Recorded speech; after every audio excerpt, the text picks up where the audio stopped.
All right, good morning, y'all. We are about to get into it. Welcome, welcome, welcome. I know it is not the intro y'all are used to, but we are back in here. If y'all could, let me know if you could hear me. Drop a 1 in the chat. If you can hear me, drop a 1 in the chat. If you could see me, y'all should be able to see me here in a second. We should be good. Looking crispy and clean on the screen.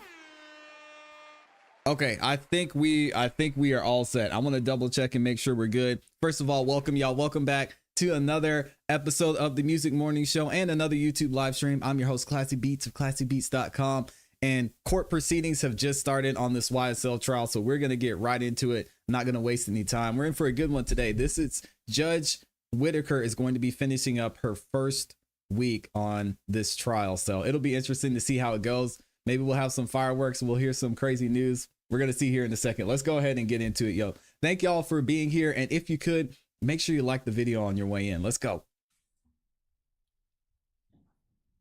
Shout out to El Papacito in the building. Happy Friday. That's it. Good to see y'all. Thank you. All right. All right, here we go. So obviously, I think the first thing I need to say is my name's Judge Whitaker, which I'll do, which really has nothing to do with this particular charge. But so good morning. Amy's in here. The first sentence, Judge Glanville is no longer the judge presiding over this case for which you've been selected and sworn to try. That's fine. There's no objection to that.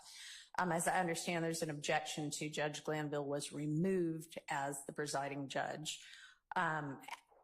I would propose as a compromise, maybe just I will be the presiding judge in this case moving forward. Then you're not to concern yourself with the change, which is already there. Mm-hmm. Whoops. And I would just preface the next proposed sentence that is in a trial, none of the decisions of the court, nothing the judge says is evidence. I mean, that's true, and that's a legitimate charge. I'll give that. I would just say, let me remind you, as I assume presiding duties in this case, that in a trial, none of the decisions the court makes, et cetera, et cetera. And then with regard to disregard any comments made by Judge Glanville that were disparaging of the defense lawyers, I would propose, because I am not supposed to be commenting on the evidence either. And I'll clarify to y'all what she's saying here in a second. Made by Judge Glanville that may have been disparaging of any of the lawyers in this case. Your Honor, would the court consider not instructing the jury as to anything? If you want to think of some different language, I'll consider it, but that's what I'm thinking right now.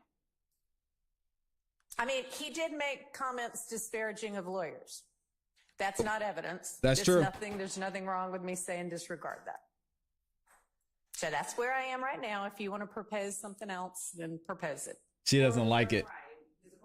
Looks bad in Judge Glanville. You are to disregard any commentary, any comments that you deem commentary on counsel for either side. So instead of disparaging? Yes, that's assuming that there were disparaging. Well, that's why I'm saying that may have been. So that may have been. Yeah, this is crazy. We're already starting off on a bad foot. So basically, Miss Love is trying to cover up for everything that happened. You can't do that. Y'all are probably wondering, I don't want to stop the proceedings. What she is talking about. Let me go over and find this. So here is what Brian Steele came up with as far as what they're going to tell the jury. And Miss Love and Judge Whitaker are going back and forth because Miss Love doesn't like the wording. It maybe implies that Judge Glanville did something wrong, which we all know he did. So she's really fighting her on this because she doesn't want it to look bad on the prosecution, and she definitely doesn't want it to look bad on Judge Glanville or the state. So we'll read through the full motion shortly. Well, I mean, right. He shouldn't, it's irrelevant whether he said you are doing a fantastic job today either. So, all right, maybe craft it a little bit more. And I understand what you're saying. So if you want to come up with a word that kind of encapsulates disparaging or complimentary, let me know. Anything from the defense, or y'all just want to wait and see what she comes up with and then talk about that? I don't have an objection to the part that you said about what you said. All right. I do not see the need to add also complementary. No, I don't think we should either. I wasn't suggesting that. I'm saying if we don't say disparaging, then let's come up with a word that would encapsulate any kind of commentary whatsoever, whether it's flattering or non-flattering. But it should be disparaging. That's my point. It maybe It should might be. stay like I that, agree. but- And I think that I heard what you said, but I would continue to ask if you think it's appropriate to reconsider about Judge Bramble has been removed. Okay. Other than that, I don't have any other objections. All right. Okay, so we'll leave that for now. And if you, Ms. Love, want to propose another word or phrase, let me know. Otherwise, it'll read as I read it. Yes, Your Honor. All right, thank you. Okay. Interesting. Yes, May I bring up a brief issue before absolutely. you continue? You mentioned this morning about that the court had several rulings that you put out yesterday. Yeah. I have not received any It's a great point, Amy. of those rulings on Odyssey. I haven't received any of the submissions from Mr. Steele that came through Odyssey. I know I've talked to several other counsel, but I haven't polled everybody. Okay. So I don't know what the issue is, but I'm not thinking. The issue is Odyssey. Okay, yeah. So given I can't investigate that today. And I can't do anything about that. I mean, Odyssey. So, Anybody can email the rulings out? sure. And usually, at least the lawyers seem to get things fairly contemporaneously. I know the court doesn't always get things contemporaneously, but, and it sounds like some of the lawyers have received rulings. I know Mr. Steele received some because he filed a petition for a certificate of immediate review about 5 minutes after I filed one of the rulings as to one of his motions. Right. So I don't know what the vagaries of Odyssey are and why sometimes it seems instant and sometimes it doesn't. But yeah, I don't have a problem with, as I file orders, emailing them out to everybody, just like I ask that y'all email me with your motions and responses. So sure, we can do that going forward. Thank you. Okay. Shout out to Judge Whitaker.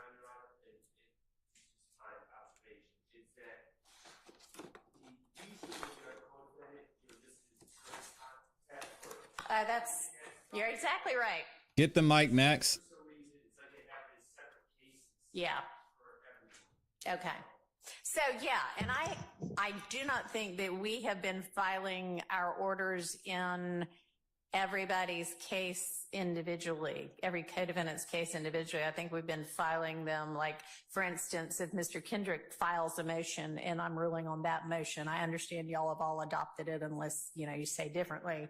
But I think we've been filing it into Mr. Kendrick's case. And so that is exactly right, Mr. Shart. That's what's been going on. Yeah, for some reason, previously we were receiving. Okay.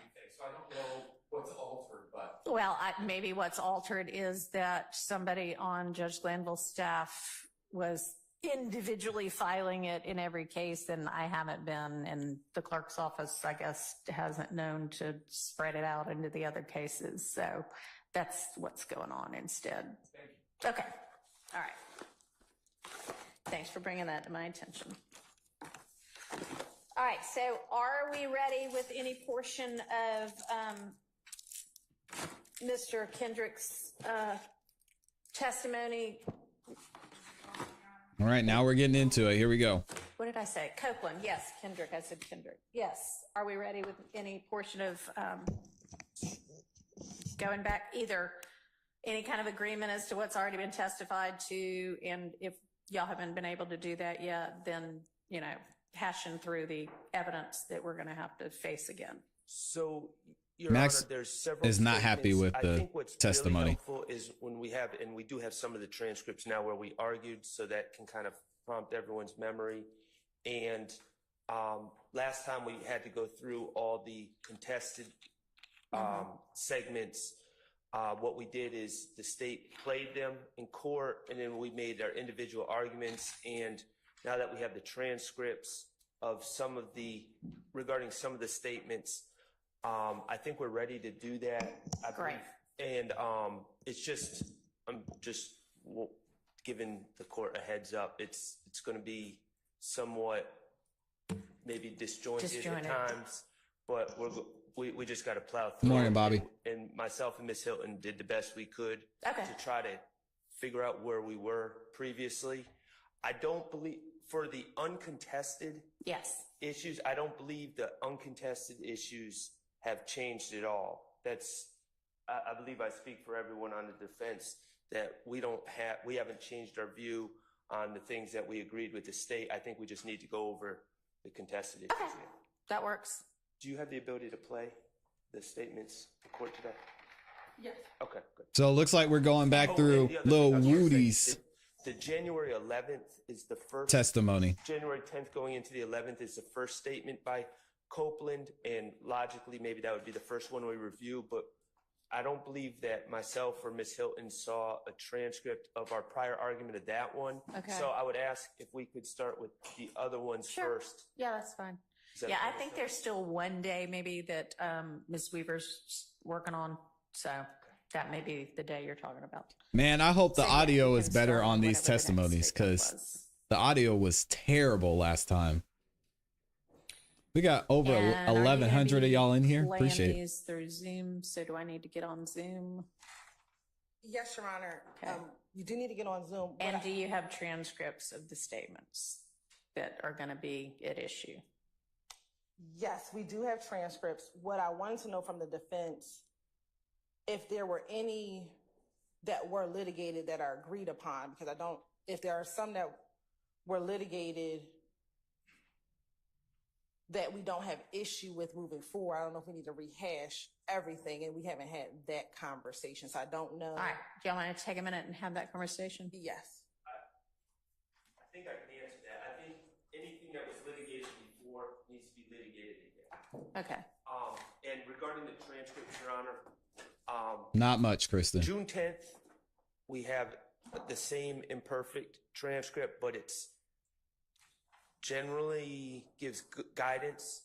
For some of the other interviews, the state has a transcript. There wasn't like an official All right. Now, transcript. when you say June 10th, are you talking about his June 10th statement or our transcript I'm sorry. from June 10th of this year? June You mean 10th. his June 10th statement? 2015. The state produced a transcript of that. June and, 10th, it's a it's trigger not word. Perfect, but it gives Okay. guidance, and we're working off the same transcript. Great. For some of the other interviews, the state made a transcript at some point. Maybe, I don't know who made it, but it wasn't disseminated to us, and we made our own transcript. Okay. So we have like dueling transcripts. Just Okay. Well, that's not for June 10th though, right? No. Okay. So maybe before we get to whichever statement has the dueling transcripts, y'all look at each other's transcript and decide which one you want to go by, or if some parts of it are better transcribed on one and some parts on another, combine them and let's get the most accurate transcript. And that's why we were playing the statements in court. Sure. I just wanted to give. Yeah, but Because Judge Grable asked for a transcript, and there was a complete agreement on the transcript. yeah, and it's certainly a lot easier and frankly a lot faster with the transcript. So if there is No, because the audio a is bad too. statement that I particularly need to see and hear the statement for the evidentiary determination I'm going to make, that's one thing. But if it takes me 5 minutes to read a transcript or 20 minutes to watch the statement, I'm going with the 5 minutes unless there's a reason I need to be watching the video instead. Okay.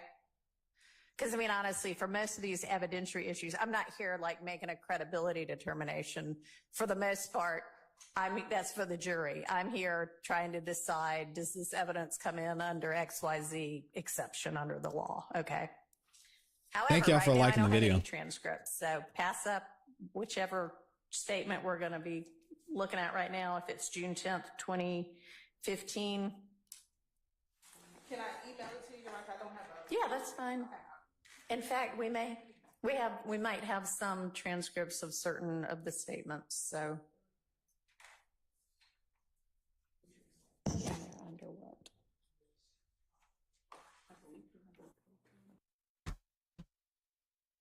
She had to mute her mic. So they're talking back and forth. And we're going to have a break at some point, and I can go through with y'all what Brian Steele presented as a Ms. statement to the Weaver jury when we get a break. provided So y'all stay tuned in for our that too. chambers with several of the transcripts of the statements that y'all had given to them, I guess. So I've got the transcript of that June 10th. And I actually have videos of some of his interviews too. I think maybe all of them, but some of them play under evidence viewer that y'all gave to me, and some of them don't. So, if you've received 6 interviews, if you receive 6, 5 of the 6 are all evidence reviewer. Okay. And then the only one that's not evidence reviewer is the October 2021 interview. All right. Okay. So, I need to get on Zoom. Give me a second to do that. And can I have the link as well, Your Honor? Okay.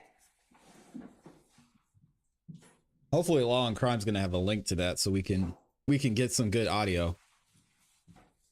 Your Honor, may I, please excuse for a brief moment? Sure. Shout out to Ron Vickers.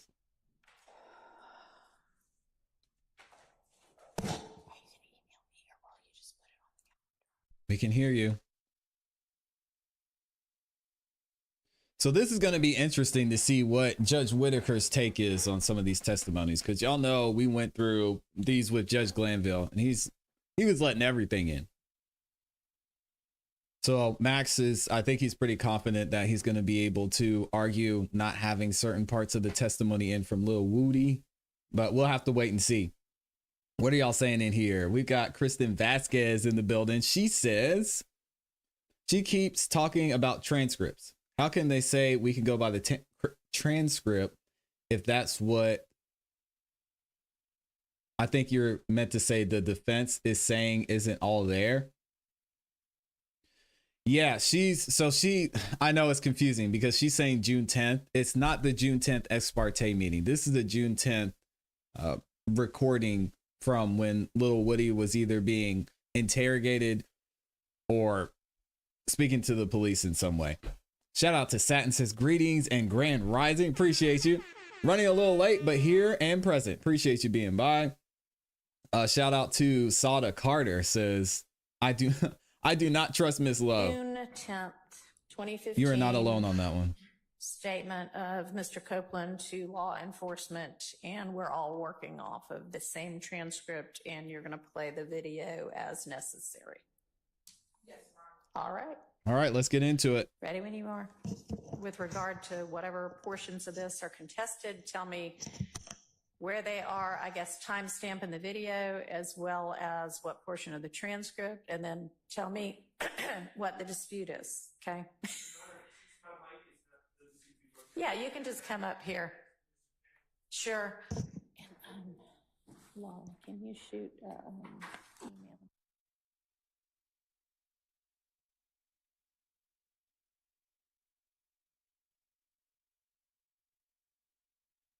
So they're about to play these testimonies. I hope they updated the audio, because if y'all saw the first time we reviewed some of these testimony tapes, the audio was so bad. But it's not surprised Fulton County is struggling out here. We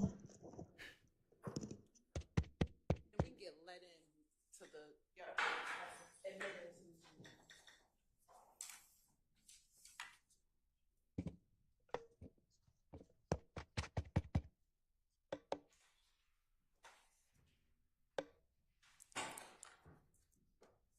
All right, tell me. Yes, and Your Honor, just to orient the court. Sure. So the state had proposed several redactions of portions of the interview that we did not want played. Mm-hmm. And the defense, for certain portions, wanted that portion to be played through the state. Okay. It's the state's position that if we don't play it, and they choose to play it, they can, unless we believe it's inadmissible. Okay, so with regard to any of those portions that you just think they don't need to hear this, but the defense wants to play. I guess, have y'all talked about whether the defense intends to play it so that you can tell me whether you think it's inadmissible? Yes. And Okay. so I just wanted to order All right. the jury that's All right. where we are. So with respect to the June 10th interview, the first section, I'll just go in chronological order, that there was an objection. The defense wanted to redact timestamp 1019 to 1011. And I guess I'll let defense counsel explain why they wanted 1019 to 1011. 101911 to 101941, which is page 61, line 22 of beginning at page 61, line 22 through page 62, line 14. I always find it interesting that they're deciding whether they want to redact this or put this in as evidence, and we still get to hear everything. I think it's kind of ironic if you think about it.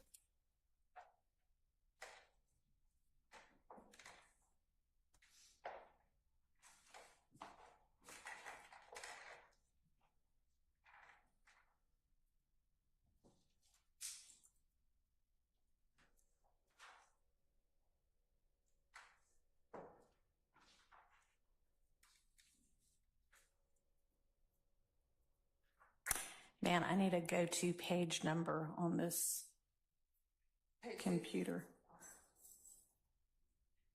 So I don't have to just scroll and hope I get it right.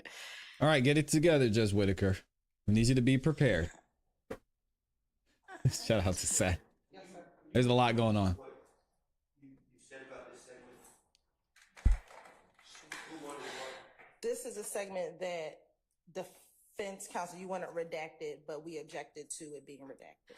Okay, so this is what you, because a minute ago you said stuff you're not gonna play, but the defense wants. So now you want this, the defense doesn't.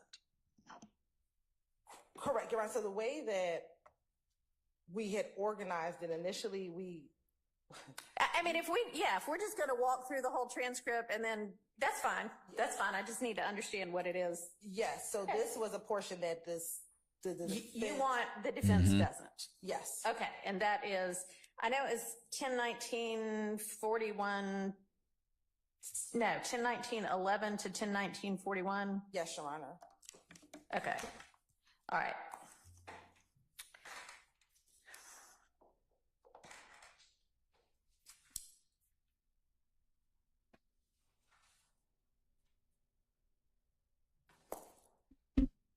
Okay, here we go.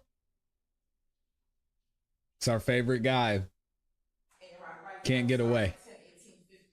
10, 1852, evidence reviewer, it's sometimes a challenge to get it right at the right timestamp, so you just bear. All right, let me ask. So I had just said, I don't know that we need to actually listen to the video of everything. And I mean, I can read the words on the screen, so on the transcript. So unless we also, for some reason, I need to be hearing it out of his mouth. And if I do, and there may be times I do, then we'll listen on the video. But if I don't, I can read it. Jim makes a great point. Position is, we wouldn't hear from the defense, but I think it's inadmissible. So that's what we were waiting for. Okay. Okay, so just a little context, if we're just looking at the statement as Basically, Max is saying they want the visual. Turn on my mic. If we're just looking at this, the transcript, add some context. Well, no, let me stop you. If you, for a reason, want me to watch the video, that's fine. I don't have a problem with it. I'm just trying to be efficient with our time. Yeah, just say that. You mean, let me tell you what's been going on beforehand. All right, sure. So they were discussing beforehand the Lil Wayne bus shooting. Okay. In this discussion. Shout out to And Wheezy. then, Kenneth Copeland on line 9 of page 61 says they did it. Who is they? And they who? And he says, Shannon and them. So I'm sorry. We got to take a break.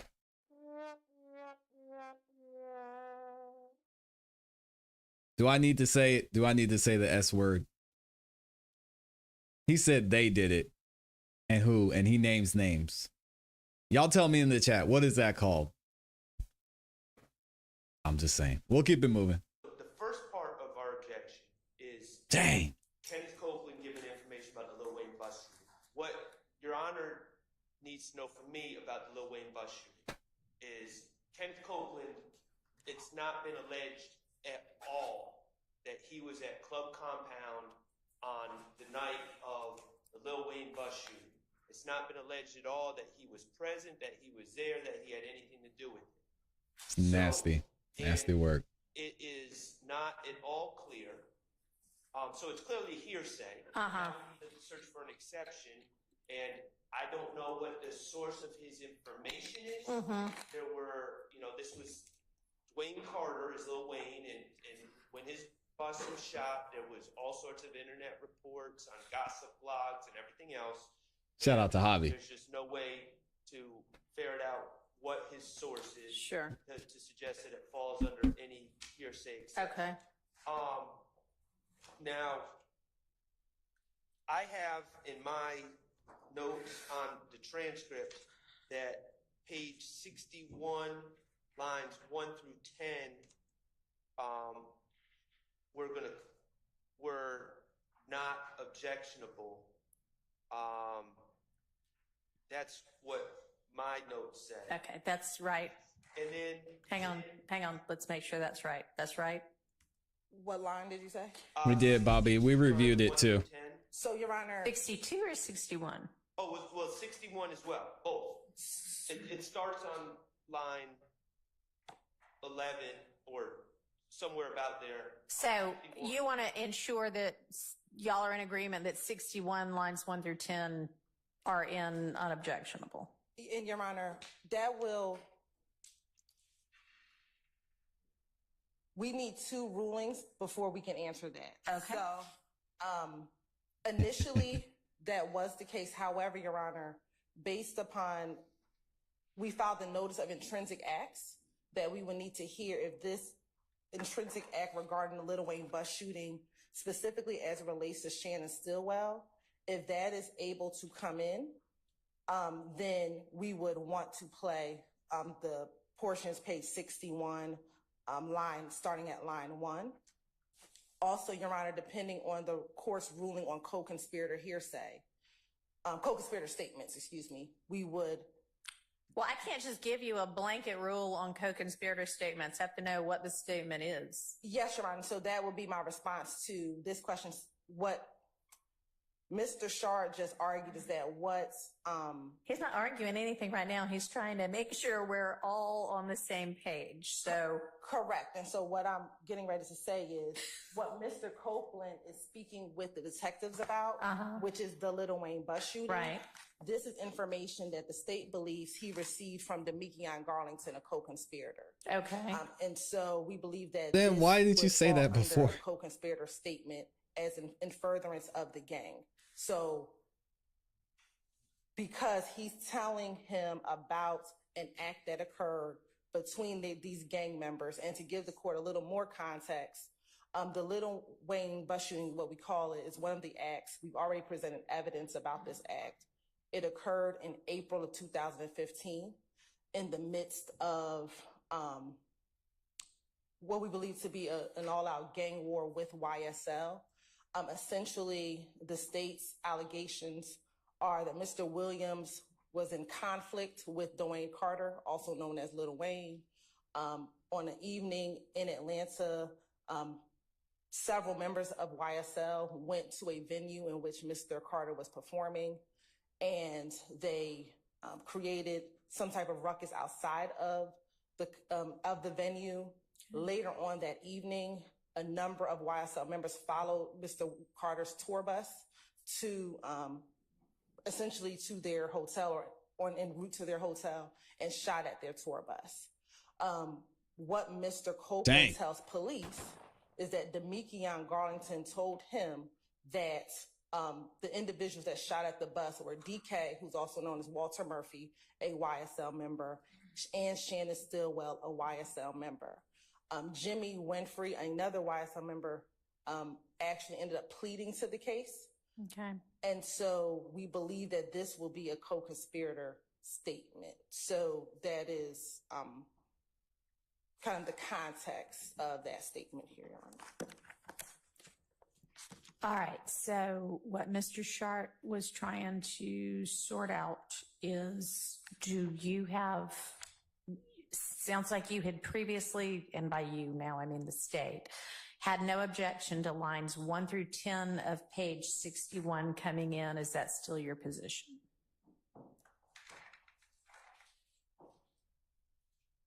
No objection of it coming in.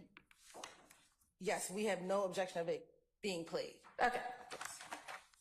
Right, that was never an issue. Okay. And it's still not. All right. So, and I don't think we need a ruling on the intrinsic, I mean, this doesn't really further my interest, but just to be honest with the court, I don't think this is an issue of whether it's an intrinsic act, because it's pled in the indictment as an overt act. Yeah. Part 1, so Okay. I don't think that's the issue.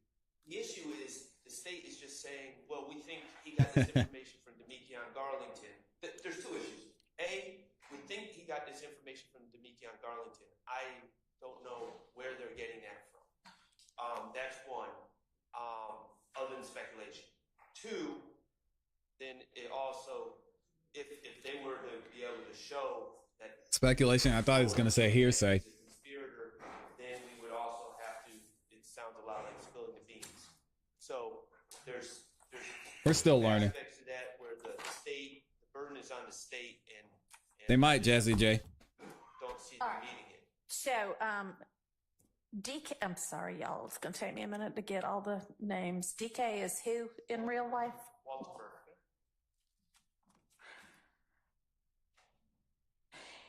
And Mr. Garlington goes by D, right? Who is little D? There's 2 little D's. Oh. There are 2 of like lots of these people. Okay. So one will be referenced as little D from Mechanicsville, and that'll be Demekion Garlington. Okay. So does he go Woody by said both that's D his son. and little D? Primarily little D. Okay. And he's Garlington, but he'll I be tried. little D from Mechanicsville. And he also I tried to keep it together, y'all. I'm sorry. I'm immature. I'm going to grow up one of these days. Lord, y'all, can we move on, please? is referred to as Scarface Okay. in the indictment. All right. And then the other little D will be, Quindarius Zachary, Quindarius. Come on, man. and when they say little D, From Cleveland. Cleveland. All right. So we got And they also call him Sick D. sick D, little D, or sick D. And he'll be. We'll from figure it out. Cleveland. Okay. Thank you. And Your Honor, it's not speculation Man. that Demekion told him this information on page 61, line 22 through 24. Mr. Copeland says, little D, that's how I get all my information through little D. Which little D? D ain't, and they clarify, he says Mechanicsville, which is Demekion Garlington. Okay. I'm just not reading it that way. All right. Let's see. So maybe we'll listen to it. See, this might be one of those times when we need to listen to it. It does. I was thinking hearsay too, Jazzy J. But again, I'm not a lawyer. That was my first thought. And Your Honor, it's going to start a little earlier. It's going to start about 10:18:52. Okay. But we're going to be listening around 10:19:12. All right.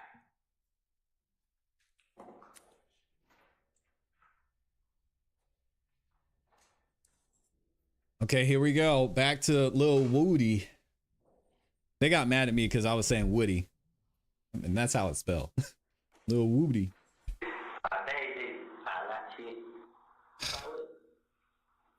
was on, Shannon DK them. DK with DK right here, so the last name, yeah. What about Libby? That's how I get all my information to Libby. Yeah. See, he not gonna be able to tweet all day. Twitter is, man, this how he gonna do all day. I mean, he gonna be, everybody, he gonna miss everybody. Everybody, I mean, talk to them. You know what I mean? So I was just asking, like, you think I call you right now, if you know what you see right, tell me what's going on. So, well, I made a deal about this, bro. If you know you didn't even plan on killing me, bro, why you never told me? You know what I'm saying? Say you plan on killing Tick too. Say I'm gonna kill Tick. Nah, do it. Why don't you kill Tick? God dang, man.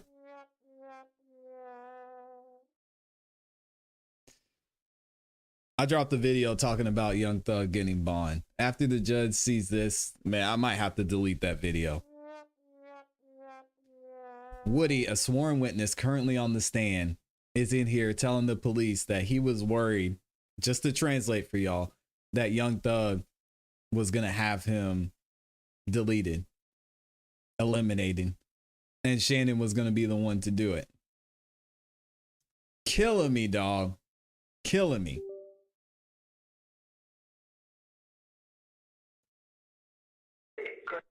I'm not going to say what that is. Y'all can say it in the chat. They don't like it when I say it. So Jesus. Your Honor, this is my problem with this argument here. Typically, in every case I've ever dealt with a co-conspirator statement, every case I've ever read involving a co-conspirator statement, you know, an appeal, declarant said to witness approximately 2 weeks after the murder, while at the Exxon gas station, that it was the defendant and his friend that committed the murder and that the person needs to be quiet about it, etc. There's a time, there's a place, there's what was said, it's who said it. Here, Mr. Copeland comes out with some hearsay, some vague hearsay information about the Lil Wayne shooting. Hearsay, there we go. They ask him, so we were right. What about Lil D? And it seems, I'll concede, it seems they're talking about Garlington. And Investigator Dennis is the one talking, and he's clearly asking about Demetrion Garlington, I think. I think that's fair. And he just says, well, you know, Lil D, that's where I get all my information. You know, he's on Twitter a lot. He gossips a lot, essentially is what he's saying.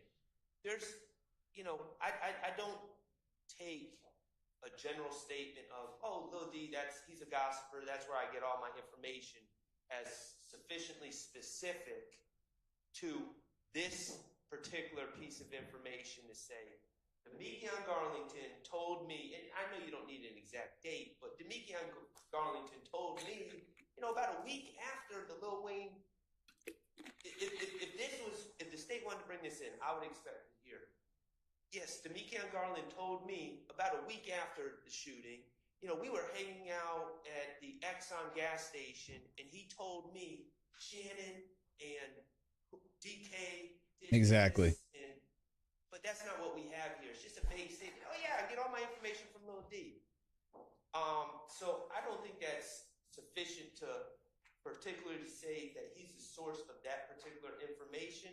And then, of course, again, it's I can see that. the beans when it really comes down to it too, because there's no context that would lead anyone to, would allow Your Honor or any of us to conclude that the state has proved by preponderance of evidence that somehow a statement that we don't even know was made, where it was made, the context of what it was made, was somehow in furtherance of any sort of conspiracy.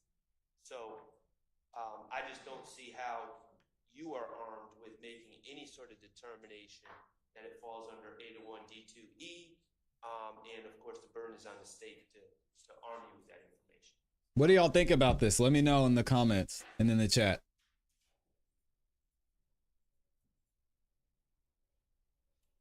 Max makes a good point. And we kind of all said the same thing in the chat. Sounds like hearsay. Sounds like there's really nothing solid here other than some snitching going on. Dang.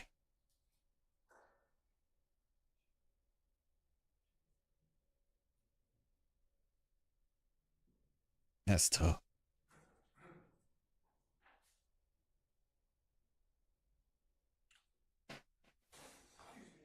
Yes. While you're reviewing this, I with all due respect, I want to renew my motion for mistrial based upon Shout out to the Harvey. entirety of the record up to this point. I think it's impossible for you to jump parachute into this. I think this morning demonstrates why it's very difficult for the court to do that without having the background of the last 6 months of testimony. We're now replowing people issues. All right, we're replowing because everybody agrees that, and I don't mean to interrupt you, but I, want to clarify that. Everybody agrees that everything that Mr. Copeland testified to in front of the jury after the motion to recuse was filed on June 12th has to be redone. So that's why we were replowing this. No. Go ahead. Okay, but yes, I don't know everybody's nickname yet. That's true. But this is not in front of the jury, and evidentially, I'll either make the right ruling or I'll make the legally incorrect ruling, and that's something for potential appeal. That's true in every case. And I don't ever know the facts of a case before I start to take, Harvey, stop hurting her feelings, man. I find out in the course of the trial, or I find out as the motion is being presented. So, yes, it would certainly be easier if I had heard 6 months of testimony that came before this, but I don't think it is a basis for mistrial. I disagree entirely. You would know the basis and the people's names in the testimony had you been the trial judge up to this point. And I get your point. Before trial, She is getting defensive. You don't necessarily know the evidence. We are way deep into trial now. You would have heard this evidence. You would understand the context. Woo. And we wouldn't have to replow the contextual basis. So I'm just renewing my motion. All right, I appreciate it. You're not wrong about factually speaking, it is more difficult, but legally speaking, Let it go, Harvey. Man, he's going to mess up the whole defense. So we talked about this in another video. The reason he's saying this is because he had a motion for a mistrial. And the biggest reason he said he wanted a mistrial in that motion was because the judge wasn't going to have enough time to review everything that's taken place in this case. Exhibit A right here. She doesn't know the nickname. She doesn't know who Lil D is, Big D, Big Nut. I mean, she's over here struggling to figure out who everyone is. And it's, again, not wasting the court's time, but it's wasting the court's time. So Harvey is making the point. Hey, judge, see, this is exactly what I was talking about. You're up here struggling, having to review something we already went through. Just cause a mistrial and start over, because we're basically starting over anyway. Judge Whitaker is not feeling that. Y'all saw in the video that we did. She got her feelings a little hurt, and rightfully so, because he's not questioning her incompetency, but I see how she could be taking it that way. It's interesting. And Lauren said he wants it on the record. Could you mind, as you're making this analysis under 20 OCGA section 24-8-801 D2E, I'd like the court to just denote that in a good case is, that I think is a good case, is Stafford, STAFFORD versus State. That is 312 Georgia, 811. It's in Division 5A as in Elisa, 865 Southeast 2D 116, 2021 case. And the reason, I'm listening intently, I don't mean to interrupt, but the state's belief of the law over the past year is that any statement made by a supposed co-conspirator to another co-conspirator who speaks with the police, I agree, Young. furthers a conspiracy. And as Mr. Sharp said, that is just spilling the beans unless it really does something to promote the conspiracy. So even what the state just said, I get my information from Mr. Garlington. my point is that doesn't help the state, because if I'm in a conspiracy with Mr. Adams to steal a pencil, and I tell Mr. Adams, I stole the pencil, or Haley, who I'd like to introduce you to, stole the pencil. Shout out to Haley getting thrown under the bus. As part of our conspiracy, Mr. Adams, then repeating that to law enforcement, doesn't do anything to assist us. Now, if he said, cover for Haley, give her an alibi, that is different. So the point I'm trying to make to you is, I'm not so sure that there is a conspiracy. Like, I'm just telling you, I know you're working hard, and it's all appreciated, but Mr. Nichols hasn't really been mentioned in this case. He was not mentioned in an opening statement. He has one little section on I can't remember the year, 2014, but I don't know the year, small drug case. Otherwise, he's not mentioned. And I'm not trying to argue for the Honorable Ms. Westmore and Mr. Harvey, but that's why he's always asking for 105 instruction. But the point I'm trying to make to you is, this exercise also has to inject, if you don't mind, why the state is saying it furthers a conspiracy. Just getting information does not further a conspiracy. That's my point.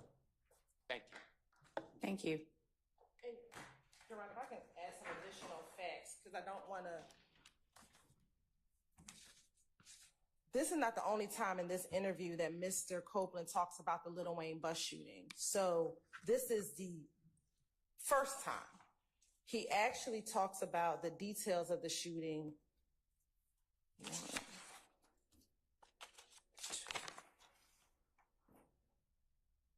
At least 2 more times throughout the course of this interview. So this interview is 9 hours long. And so in the course of that interview, he gives more and more details about the shooting. All right, maybe point me to the parts of that. So I don't know if you were able to pull up Stafford, or if you have it, if you've looked at it previously, but what it says. 3,600 of y'all in here? Wow. Mr.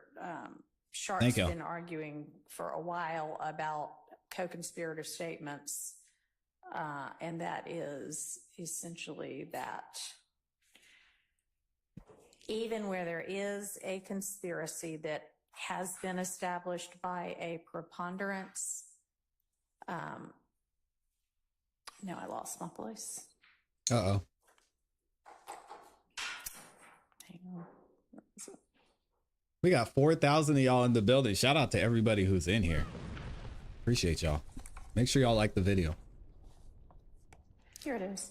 Hearsay statements that implicate a co-conspirator but do not advance any object of the conspiracy, such as statements that merely spill the beans about the conspiracy, are not admissible. So if you can point me to how this advanced the conspiracy, and I understand your argument is, hey, the conspiracy is they're all members of an ongoing gang. They need to know what's going on in the gang so they can react like appropriate gang members and be prepared if somebody's coming after them. And that's a reasonable position to take. So tell me how it is that this is advancing an object of the conspiracy, and not theoretically where your evidence is going to show that. Yes, Your Honor. So during 2015, there were just a number of different events and actions that took place beginning in January of 2015 all the way through about October of 2015, Your Honor. This particular shooting of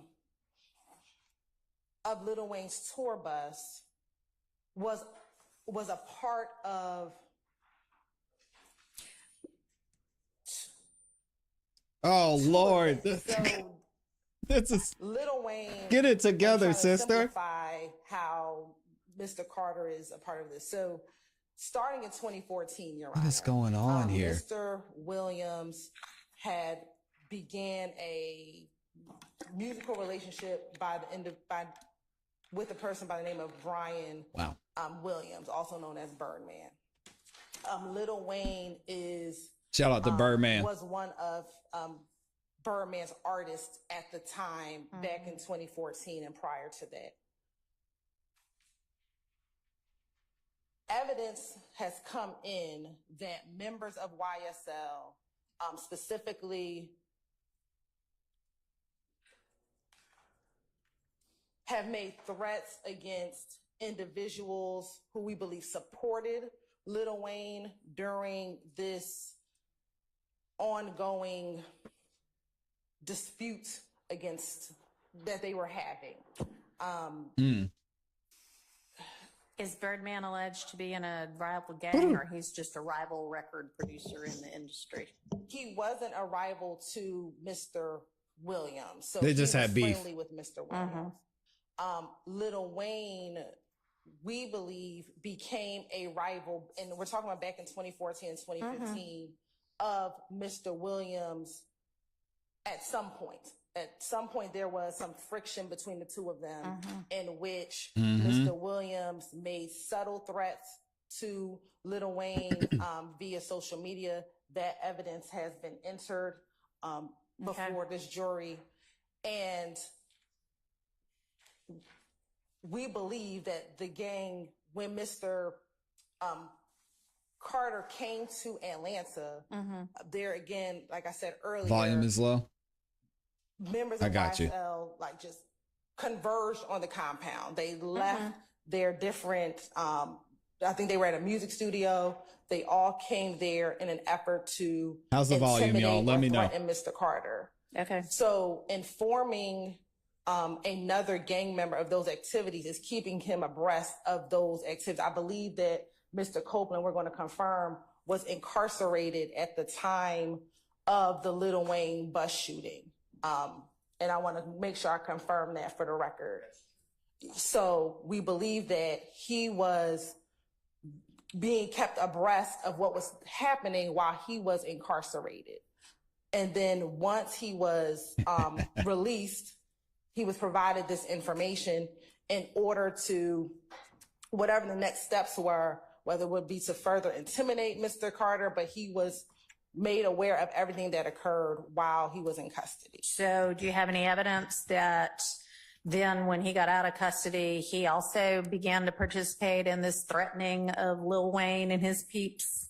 No, we do not have She any said evidence. Okay, peeps. so then how is it furthering the conspiracy of being in the YSL gang and not just, hey, guess what happened today? Because it fosters cohesiveness, the fact that this YSL gang could literally shoot at a bus of a famous individual.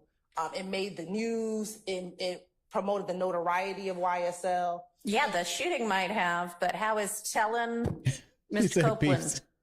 doing anything to further it? Because he then can claim notoriety as being a member of YSL. That helps him? How does that help the gang?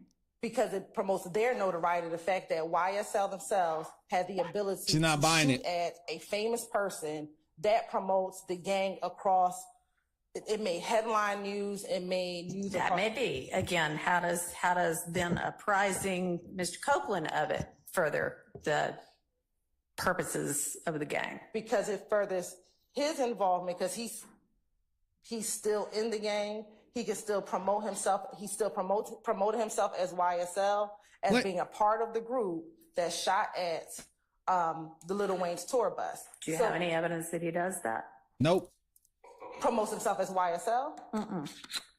As Brags hey, about I'm it. part of the group that shot up the bus. I don't have evidence of him saying I have evidence of him saying he's still part of YSL and claiming affiliation with YSL because collectively they shot up the bus, not the specific individuals, but collectively as a group, they shot at. Does he post or brag about YSL shooting up the bus? Great point, Judge. Great point. She's frozen. No, we do not have any evidence of him posting on social media YSL shooting up the bus. Okay. Wrap it up. Ooh wee. Boy, the prosecution So we are got then killed on looking that one. at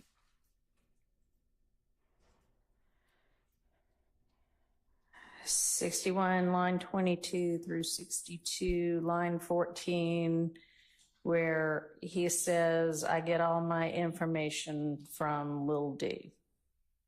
Because everybody's talking about it. He knows what's going on. And I don't think y'all have sufficiently satisfied the co-conspirator exception there. I'll keep that part out. Let's move on to the next one. So, All right, that's a win for the defense. and this is where I'm not sure what the state's, 62, the beginning of, I'm sorry, the beginning of 62, they just talk about Lil D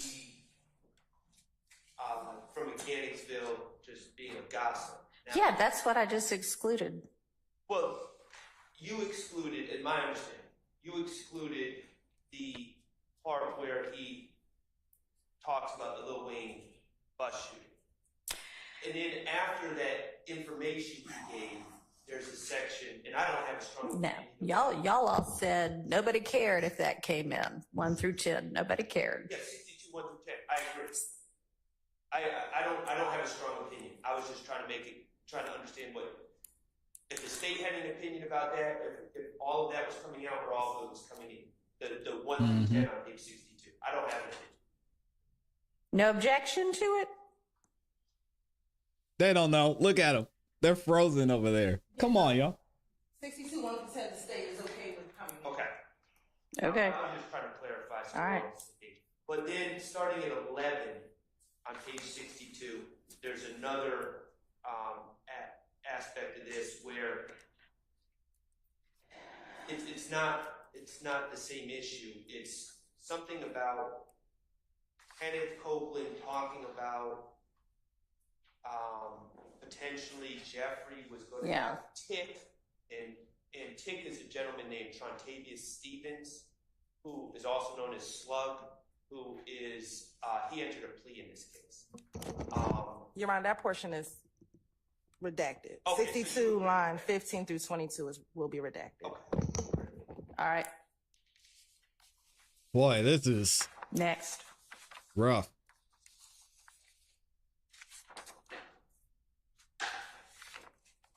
Come on, state, you're up. Let's I go. believe the defense wanted next page 62, line 23 through page 70, line 16 out.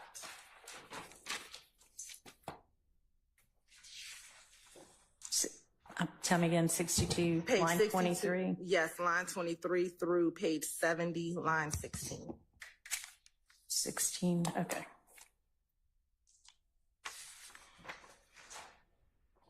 Shout out to Amy for gifting the memberships. If you got a membership from Amy, make sure you say thank you.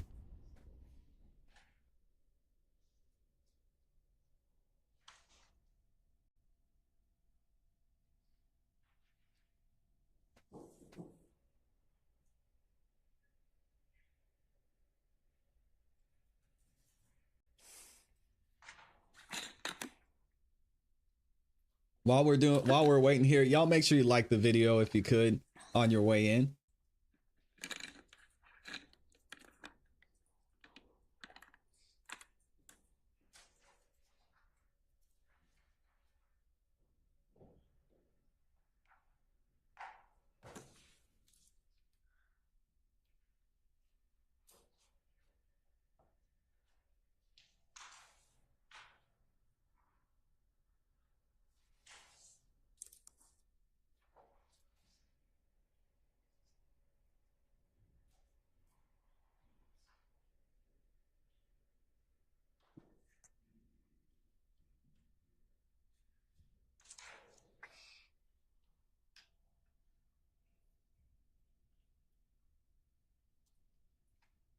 Boy, the state is struggling this morning. Miss Love doesn't even want to get up. Look at her. Come on, Miss Love, get it together. The judge is going to say something in a minute.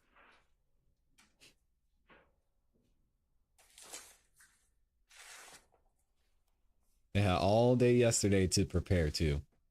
Give it up for Amy in the chat. Gifting all those memberships. And thank you to everyone who liked the video so far too. Appreciate y'all.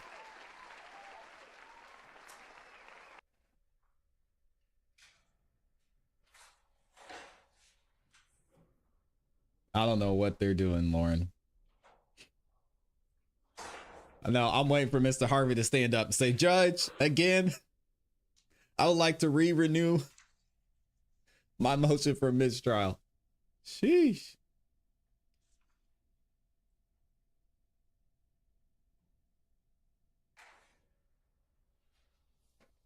And you know what? We're on a delay, so we can fast forward some because this is brutal. One of the benefits of being on the delays, you can skip forward.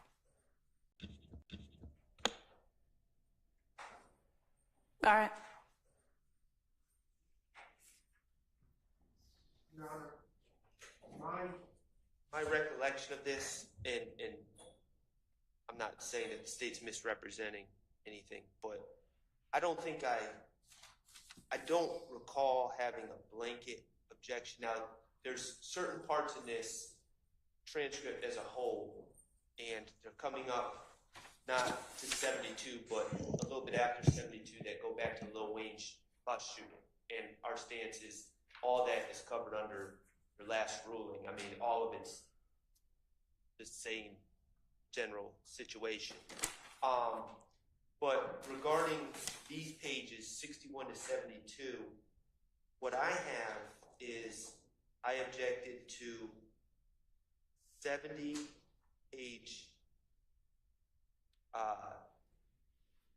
70 lines 16 to 19, where it's just Investigator Dennis identifying, it's not Copeland talking, but Investigator Dennis says, If Shannon is a shooter. Shannon is his, meaning Jeffrey's shooter. Why would he put these? Yeah. I think that's inappropriate to have the investigator, just put that out there. And then after that,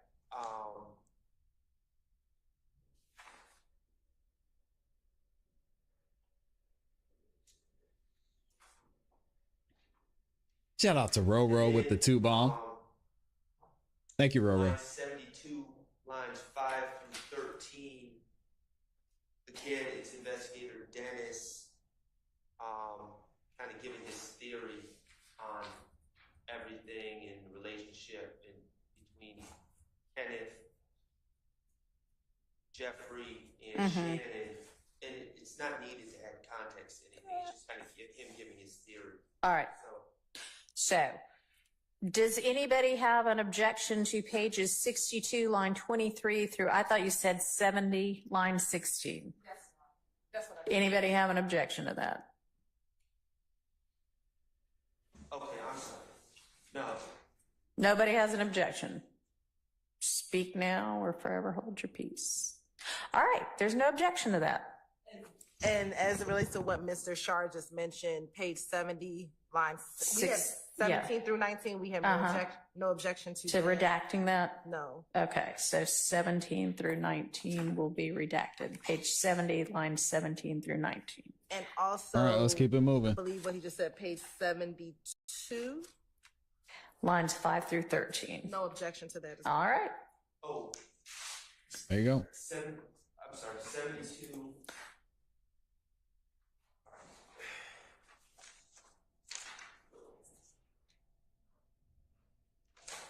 Okay, next.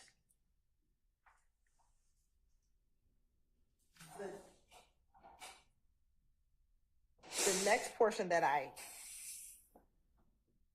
had initially was page 70. The defense wanted redacted was page 72, line 14 through page 73, line 21. All right, does the defense still have an objection to that?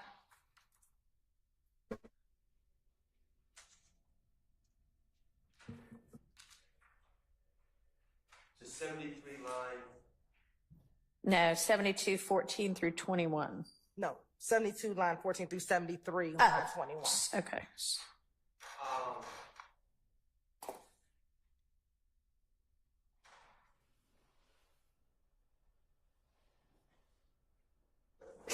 God bless you. No, I'm. God bless you. Speaking for Mr. Okay. Stillwell.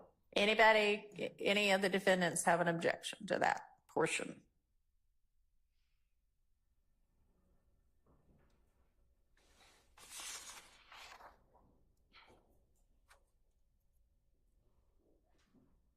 Sounds like a no.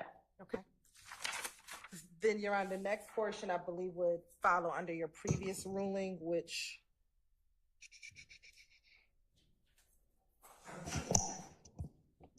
would be redacted, which would be page 73, line 22 through page 78, line 16. So Okay. I don't think there needs to be any further All discussion. right. All right, good. Let's get back into the good stuff, man. Look at us making progress. Hey, man, I love Judge Whitaker. She's the real deal. I briefly, having read Stafford, just address something briefly related to the case cited. Your Honor, in regards to Stafford, it's quite distinguishable by the mere fact that it appears from reading this that this was a co-defendant's statement to the police, and that co-defendant did not testify. So what they were arguing was a co-conspirator in furtherance of the conspiracy was what this individual told the police. We have Kenneth Copeland here on the stand who can be cross-examined, so it's not what he said verbatim to Detective Dennis, it's obviously what he stated to other co-defendants. Right. And so I just think Stafford is quite distinguishable from the facts at hand, because there could be a situation where a co-conspirator is trying to throw off the police, tells them a lot of lies, which furthers the conspiracy, but that's not the situation we have with Mr. Copeland, who's live, can be cross-examined. Okay. I appreciate that. And when I made that reference to Stafford, I wasn't actually dealing with the facts of Stafford are influencing me to make this ruling. I was actually reading a quote from an entirely other case that's cited in Stafford just for the legal proposition. So, but thank you. Yes, Your Honor. All right. Your Honor, that wouldn't, respectfully, that wouldn't be correct anyway. That would be a confrontation clause violation, what the Right. attorney is talking about. But that wasn't what I was using it for anyway. So, This hearsay. yeah. Thank you. All right. So what's our next Boy, portion oh boy. of this statement? The next portion that we have, Your Honor, that the defense wants out is page 140, line 11 through page 143, line 16. Man, I wish they would read what they say. Ms. Hilton, Yes. I have 89, page 89, 3 to 25. Did you guys agree to that? You said page 89. Lines 3 to 25. Yes. And I believe Sounds the like they're full doing a redaction homework in open court. that we agreed What a upon mess. last time. I have it correct. Shouldn't they have had this figured out already? It's page 88, line 23 through page 92, line 20. So y'all agreed that that's out. Yes. All right. There's a small portion that we can play, which was page 91, lines 20 through 21. 91. Lines 20 and 21. That's right.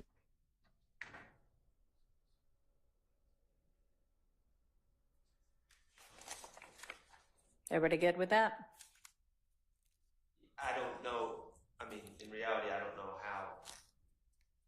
Yeah, I'm fine. Logistically, they're going to Yeah. do that? Well, they can figure that out. Can I keep it moving, All right. please? So then we're looking next at what line? I'm sorry, page 140, line 11 through, did you say 143, line 16?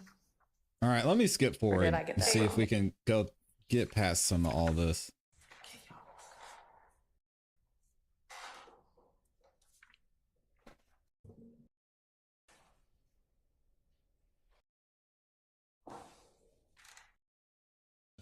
After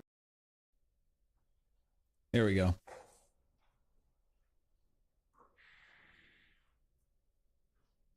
What does our resident attorney say in here, Mr. Javier M. Bailey? With these lawyers, you got to do the homework in open court at this point. Can't count out the parties to can't count on the parties to get stuff done behind the scenes anymore. Great point. After the January 10th murder of Donovan Thomas, there were a number of retaliatory shootings. Right. One of those retaliatory shootings was on February 19, 2015. Here we go. Let me run this back. For this part, I want to give a little bit of a brief context. All right. So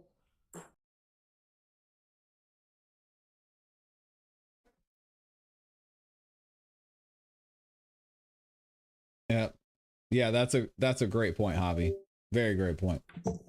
Ooh, sorry, y'all. You see me all up on this one. January 10th murder of Donovan Thomas, there were a number of retaliatory shootings. Right. One of those retaliatory shootings was on February 19, 2015, in which Mr. Copeland is coming out of his home with his daughter and his child's mother. At that time, some members of the opposition gang drive by his house, shoot at him. He shoots back at them, and he's able to find safety. He goes to the police that evening, and when he goes to the police, they ask him for the gun that he uses. Initially, in February, he tells them he'll get the gun. He'll give them the gun. He'll give them the gun. Of course, he never turns in the gun. Now in June, he is explaining to them why he did not turn in the gun. And so I wanted to give the court that context before we go into argument. Okay. And so what's our issue with this portion of the transcript? Defense counsel, the state believes it should be played. We believe that this is intrinsic to that act from February 19, that it completes that particular story in which this is now the answer as to why that gun was never turned in.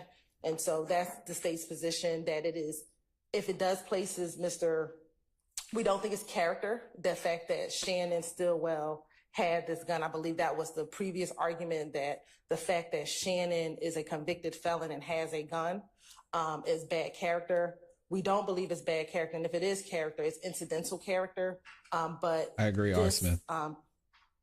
Explanation of where the gun is intrinsic to completing the story of what happened on February 19, 2021.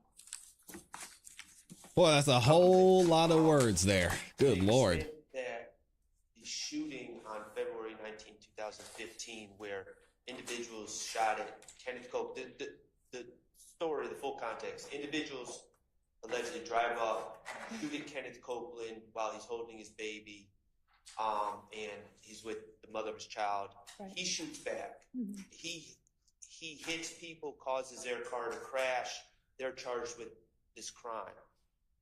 Mr. Copeland's brought into the police station immediately and is questioned about things. He's never charged.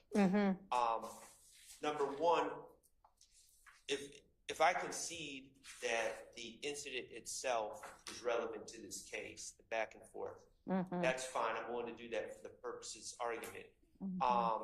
But I don't know what happened to, it's unclear to me what happened to Kenneth Copeland's gun or the gun that Kenneth Copeland fired. That is not relevant. It has no probative value to this case. I agree. I don't even know why they need it. He is to be in possession of a gun. He's not charged for that. It's not listed as an overt act. It does place his character at issue.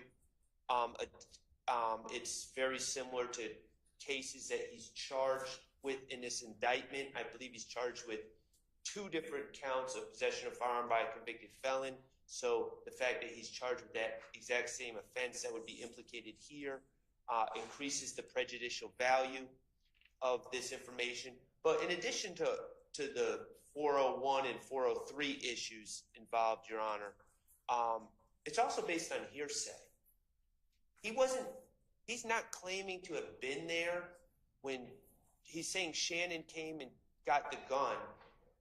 My understanding of the sequence of events, Interesting. and I'm not revealing anything my client has told me. I'm just going by what the discovery says. Shannon wasn't present. Mr. Copeland's goes to the police station. He's just been in a shootout. I don't know that he's basing any of this on firsthand knowledge. I think he's just heard this, and it's hearsay at this point. It's a fair point. I don't think he's ever saying that I saw Shannon come in and take the gun. That's not the way I But understand what he's saying. Is it hearsay? We don't know. So I think there's a hearsay issue as well. I hear from the state, so we've got relevance and hearsay. And 403. I think it's And not 403. relevant. I think it's irrelevant as well. For relevance, Sharon, I think it is relevant. Well, let me start with the hearsay first. I don't believe it's hearsay. I believe I'm going back through the transcript that Mr. Copeland explains that when the police came to the house, Mr. Shannon Stillwell was inside of the home, that he left before Mr. Copeland leaves. So I don't think That's my reading of the transcript too. I mean, whether that's true or not, who knows? But what he seems to be saying is that when the police came by to get the gun, Shannon actually was there. And when Kenneth said, all right, let me go get the gun, by that time, Shannon had actually gone and gotten the gun himself and left the house. And so he was like, I can't get you the gun right now. Give me another day or two. So that's my understanding of it. So that would not be hearsay. So the hearsay ruling, the hearsay objection is overruled. How about relevance? So as far as relevance, Sharon, we believe that the simple fact that he gets the gun from Shannon, or it's Shannon's gun, that he has to shoot back at the opposition gang, shows one, that YSL members, they interchange guns, Your Honor. You're going to see that more evidence is going to come out that we have certain YSL members who may purchase the guns for other YSL members. So That's this, true again, too. is a part of what the gang does, as a part of their enterprise or conspiracy. They pass guns around, so we believe that it's relevant for that purpose. Also, Lil Woody did testify, and we saw this in video, that he gave Shannon money to buy a gun for him, and that's how he was able to get a gun. So Lil Woody said that on camera. We saw it and watched it. Yeesh.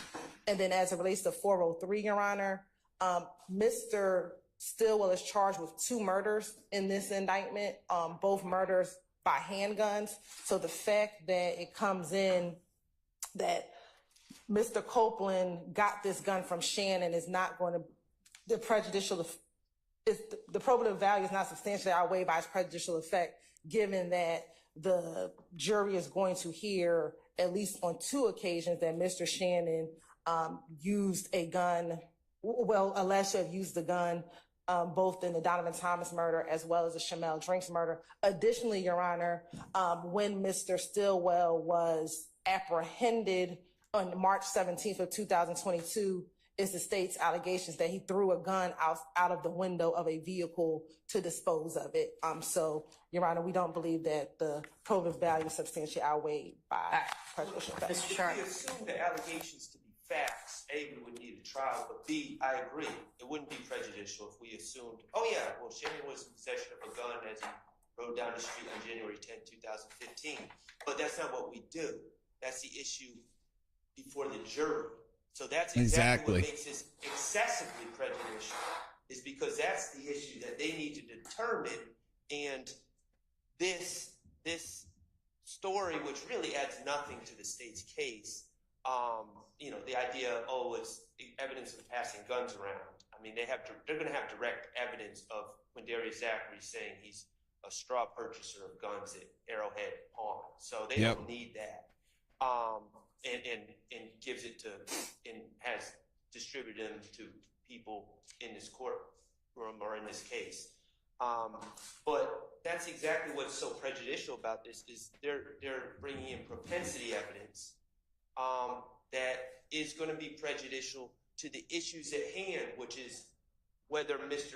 Stillwell was in possession of a gun and shooting at Donovan Thomas, whether Mr. Stillwell was in possession of a gun and shooting at Shamel Drinks. I submit to you, Your Honor, if Mr. Stillwell was charged with stabbing individuals, this would be less prejudicial. All right, so you're now making a 404B objection also? Well, it's 'Cause it's 404B, but it dovetails into 403 as well. It's just the Okay, prejudice of because hearing. it really can't be 404B if it's intrinsic. And you just said you agree it's intrinsic. Well, no, I agree that the shooting itself, the shooting involving Kenneth Copeland, All right. it seems they've argued it's intrinsic, and I don't think that my argument one way or another really makes a difference, but there's a separate incident, which is Shannon's possession of the gun. I don't believe that that's intrinsic. Okay. All right. Thank you. I find this evidence to be relevant. Yeah, and she's gonna- its probativity. we knew not she was gonna let him substantially have it. outweighed by the danger of unfair prejudice, so I'm going to permit that. Saw What's that our one next coming. section? It was a good try though, Max. You tried.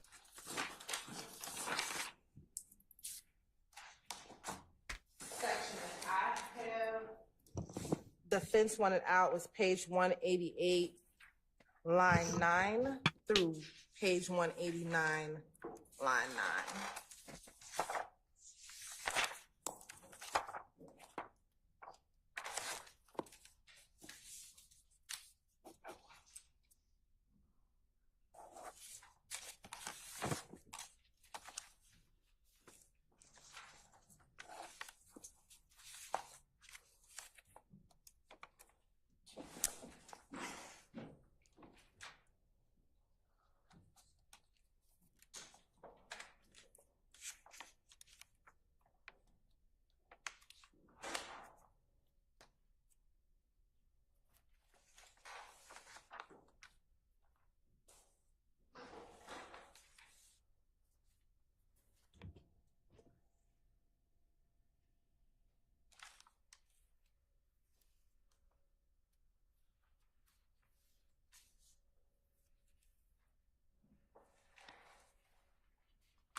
All right, come on, y'all. Let me see if we can skip forward. We're almost actually caught up live, so I don't want to skip ahead too much.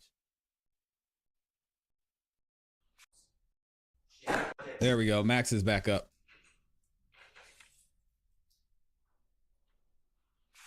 So, Your Honor, this discussion, the context discussion is committing crimes. And so, whatever he says, he does. And the context, in the bigger, larger context of this, is whatever Jeffrey says, Shannon does. That is a broad character statement in and of, or whatever crimes Jeffrey says commit, Shannon commits. That's a broad character statement that would violate 404B, bad character evidence, and 403, Your Honor, as well. But then, they get into how much Shannon's getting paid, and it's saying nothing. Well, guess who told me? Guess who told me that it's getting paid nothing? D. So. Well, no, then Kenneth Copeland says no. Oh, I'm sorry. You're right. And then they just talk about How Kenneth Copeland can't flex because he doesn't get all this stuff. Yeah, y'all like the video, man. Shannon's broke. Yeah. So I just don't see the relevance of this. I think it invites, it's speaking in very broad terms, and it's just broad bad character evidence about Mr. Stillman. All right, so it looks like Shannon told Copeland this, so it would be a party opponent statement because he says Can you Shannon read the told full Copeland statement? he doesn't get paid. correct for the stuff, but what more importantly, not even the get paid or not getting paid, but that Shannon does anything Thug tells him to do. No, the Shannon told me that is about Shannon not getting paid. No, yes, Your Honor. Let me be clear. Shannon tells Copeland that he doesn't get paid. Right. Yes. Okay. We're focused on the other portion Yeah. of what he says in here, which is he does everything that Shannon tells him to do. That Thug tells him to do. That Thug tells him to do. We have charged Mr. Williams with a leadership charge, which is count 56 of the indictments. And so we believe that that is relevant as A relates leadership to charge. Mr. Williams being the leader of the gang, and now I'm gonna look that up for y'all. co-conspirator, member of the gang, is now telling law enforcement this other co-conspirator, this other member of the gang does everything the leader tells him to do. So we believe that that portion is relevant. What is surprising to Kenneth Copeland is that he doesn't get paid to do it, that he does it for whatever reason that he does it. And so we believe that that entire section is relevant for, one, to show evidence of the leadership count, Your Honor, and that Mr. Stillwell has conversations with Mr. Copeland about his role in the gang and why in the gang. I have not heard of a leadership charge. Tracking, and I think I might be missing. Where are we getting that Shannon is the source of this? Because if you watch the video, and maybe this is one of the ones where you might have to watch the video, he kind of whispers to him, and on page 189, detective says he said Shannon. Shannon's telling him, but you have to see the video to see it in context. So we can play that portion. Yeah, but again, that part was about the getting paid. Yes.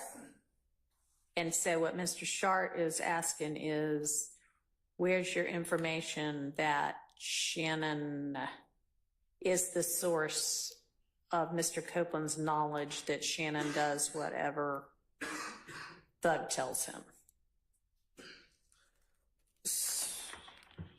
So Shannon, so a few things. Mr. Copeland, Mr. Stillwell, and Mr. Garlington have all very close relationships. Mm-hmm. They have known each other. Yeah, that's established in the evidence. Established in the evidence. And so we believe that is his personal observation of what he notices between the interactions of Mr. Stillwell and Mr. Williams. All right. So.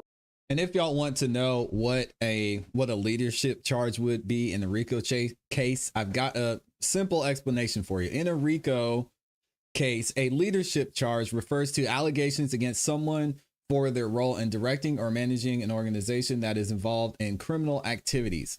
It means the person is accused of being a leader or key figure in the criminal enterprise, overseeing and orchestrating illegal actions carried out by others within the group. This charge can lead to more severe penalties because it targets those who are considered responsible for organizing and maintaining the criminal organization. And when it comes to everything they're leading up to here, especially with the murder of Big Nut, this is going to be one of the biggest and most important parts of this case, which is why we've been spending so much time on it, which is why Little Woody's testimony is so important, because this is going to be just a key factor in their RICO case. So continuing. That's what we believe that's his source of now. That's his lay opinion about what he's observing. Anything else, Mr. Shart, on this? No, no. All right. I am going to permit this over the 401 and 403 objections. Hey, so And she's letting them in. I don't believe, it's not improper character evidence. It's Mr. Fight Copeland's back, Max. firsthand knowledge, and it may be damaging to your client, but sometimes the state's evidence is damaging to the defense. All right, what's our next one?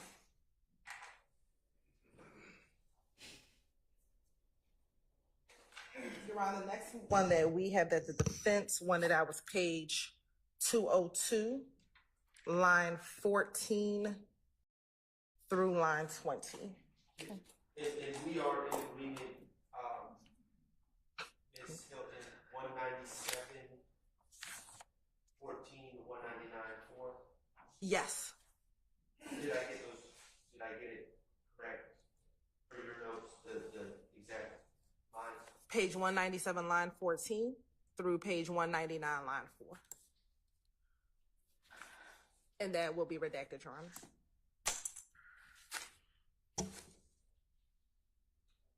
You said 2025 to 19? 14 through 20.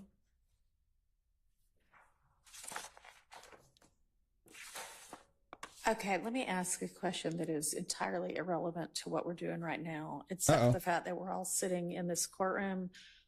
How's the temperature for everybody? It seems a little hot for me. Oh man, okay. I was gonna say the opposite seems a little. Dang. All right, well, We know what that means. darn it. We'll leave that one alone. I'm just gonna have to get a fan up here. Well, it's not up here. Okay. And Your Honor, heat does rise, so it may be hotter up on the bench. Okay. That's funny. Your Honor, since we called her high elevation, we have a Yeah, we can have a convenience break. Sure, let's break for until 10:30. That's down as far as it'll go. It needs to be adjusted. All right, so who called it? Somebody called it in the chat. Yep, Kristen Vasquez called it. She said comfort break. So we get a little bit of a break. We got about 5 minutes. So let me see. How are y'all feeling about the case so far, man? I think we got over 5,000 of y'all up in here. What are y'all doing? Thank you to everybody who's in the building. This is the biggest live stream that we've had on this channel's history. So I got to give y'all a round of applause. Thank y'all for being here. We're going to have a great time continuing to cover this trial. So make sure if y'all haven't yet, just like the video. You don't even have to just subscribe if you don't want to. But if you want to subscribe, you can do that too. Make sure y'all like the video if you could. We're going to get back into it here in a couple minutes. I want to see what some of the chat is saying. My guy or girl, I don't want to assume, YP Komchik, I'm probably saying that wrong, says, we already know who killed Big Nut as it was exposed during the illegal ex parte. Ooh. And that should have stopped everything right there. And the correct person who did kill Nut should have been arrested. Well, I think he would have immunity for that, which is why the weird thing we mentioned before in the transcripts, when that person said, I did these crimes and nothing was said after that, I find it a little bit strange. And as I mentioned in the comments, if the defense was in there, they would have said something about that, most definitely. So it's interesting to see, because if I understand correctly, he would have immunity for that, and then that would just destroy the entire prosecution's case. So the defense wasn't there to question it, so here we are. Amy says it can be worn below 2 perspective. Oh my God. All right, here we go. El Papacito says she's getting hot flashes over there. I didn't say anything. What else are y'all saying in here? Bobby Long says, I agree. Lil Woody is a student. I don't know what that means. On the internet, flashing money in the least tax evasion. Oh, y'all are saying Lil Woody's gonna get caught up. Also, give it up for Roro with the super chat, says at least 11.1K likes. Go class, go. Great show. Appreciate you being here. Thank you to everybody who liked the video too. We also had Amy in the building dropping the 5 memberships. If y'all got a membership from Amy over there, make sure that you say thank you to Amy. All right. Don't just say thank you. Say thank you to Amy. Tell her you appreciate it, because now that you guys are memberships, not only do you get access to a lot of other things on the channel, but you get first access to any of the new videos that we drop right here on the ClassE Beats YouTube channel. So make sure y'all say locked in, say thank you to Amy. I appreciate you gifting those memberships, man. Shout out to Amy. What else are y'all saying? Kristen Vasquez says, this is a great channel for all the information or questions you have. ClassE and friends enjoy going over stuff and get different opinions. Yeah, and listen, y'all, I'm just a guy. I'm not a legal professional, just someone who understands a little bit about the law, been involved in the law, and I just like and enjoy learning about it because I think there's some interesting information there. So we cover a lot of other things too. We cover politics, we cover music industry drama here. So if you're here for the first time, definitely want to make sure that you stay locked in, because we've got a lot of more great content coming up for y'all. Amy says, of course, over there. Always showing love to the community. We appreciate you. What else did y'all say in the building? Actually, let me see. How far behind are we? I really wanted to review what Brian Steele was going to say to the jury, but they're going to be back in a second. Let's go over this real quick. All right. So let me show this to y'all. This is, so basically Judge Whitaker told Brian Steele, hey, you need to put together a statement for the jury. What are we going to tell them? What are we going to say when they come back, especially when it applies to Judge Glanville getting kicked off? So this is what the instructions for the jury are going to be. Brian Steele put this together, aka Young Thug, aka Jeffrey Williams, and we're going to read and see what it says here real quick. And shout out to Thugger Daily for this, always giving some of the best coverage on this trial as well. Thugger Daily says Young Thug's lawyer has filed proposed instructions for the jury to hear when they return after the month-plus break. I can't believe it's been that long. Judge Glanville was removed. You are not to concern yourself with this change. Okay, so let's read the whole thing and see what it says. It says, motion for jury instruction comes now. Young Thug, by and through undersigned counsel, and hereby files this motion for jury instruction in the above referenced case.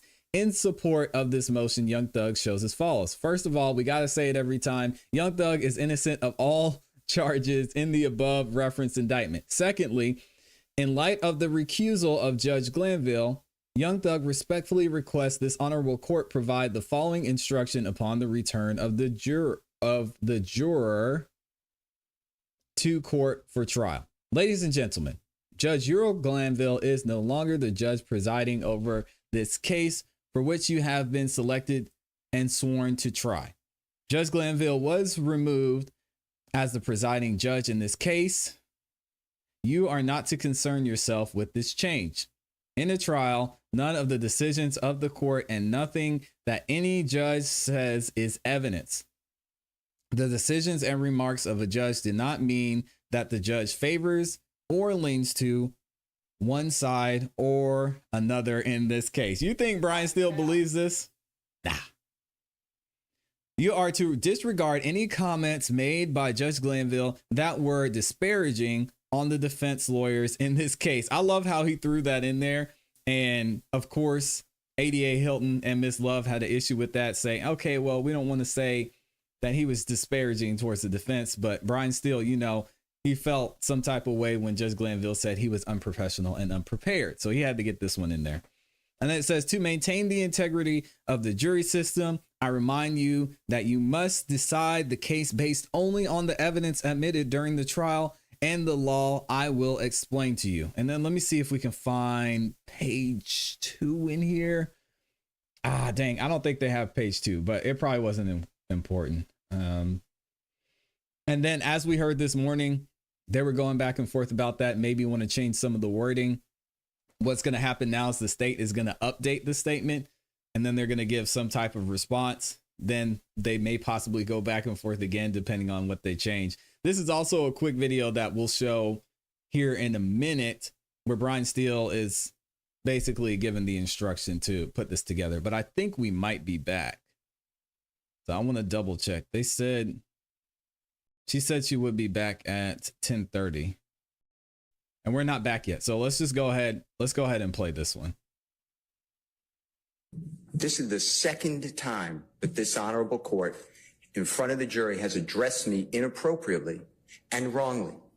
Second time. The first time I gave the state discovery of a song from a Super Bowl.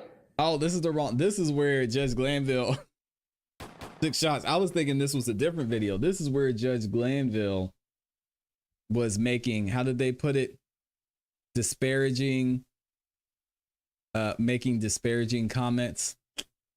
Yikes. Weeks before, there was an objection. You assumed that I didn't give it to the state. I didn't want to embarrass the court. So you were yelling at me and saying, do you understand me? Do you understand me? And instead of saying, do you understand that you're wrong? I sat here and I said, yes, Your Honor. That was to protect the integrity of this courtroom and the court. Now you say in front of the jury how unprepared I am. Uh-oh. I am not unprepared for anything. Okay. I have, no. Steele, I need to make a record. Your Honor, Mr. Steele, wait a second. When you keep delaying, okay, and that's what's happening to the court. Amen. You keep delaying and elongating and pushing out these particular. Doing what now? Ability to present a seamless case in front of the jury. That's my purview as a judge. And I've asked you a number of times, you and your colleagues on both sides, to go ahead and listen to whatever it is you need to do, prepare me as needed. Now, I asked you those two particular questions because if they turned over the audio to you in discovery and you've listened to them already, then you either have an objection or you don't have an objection. And I was trying to solicit from you whether or not we could just go ahead and just hear it.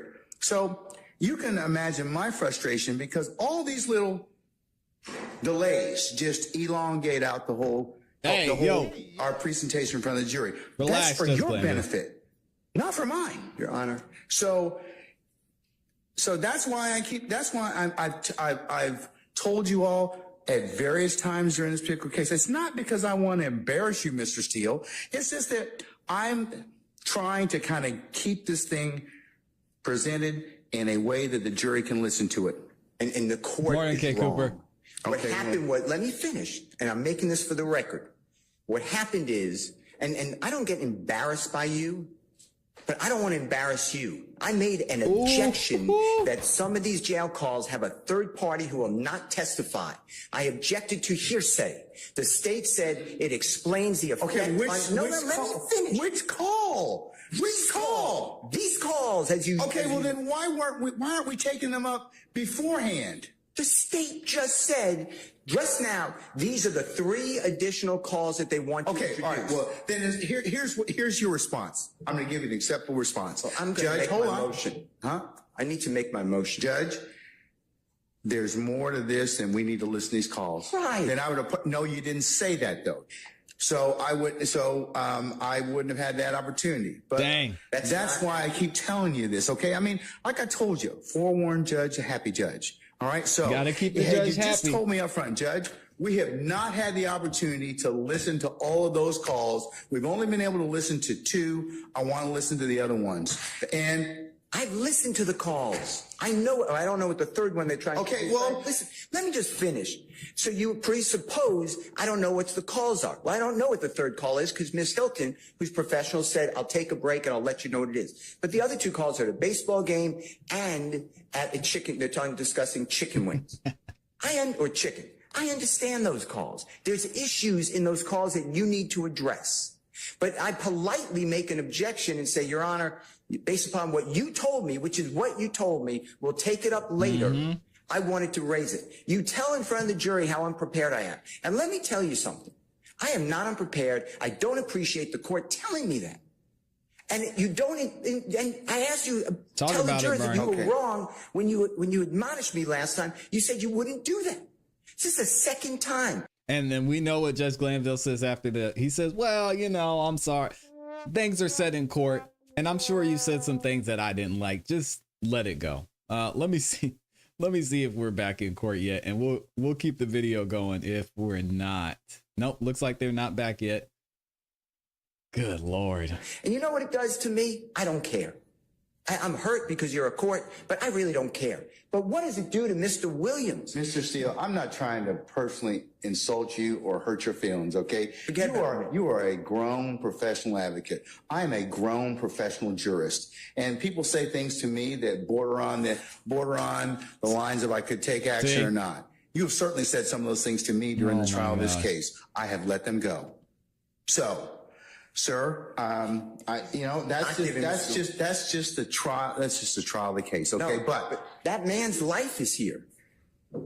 And you're doing a fine job in representing him. Well, but you know what? Oh, that's so nice. That's just the way we are right now. But the crux of the issue is, Mr. Steele, and the representatives from the state and everybody else.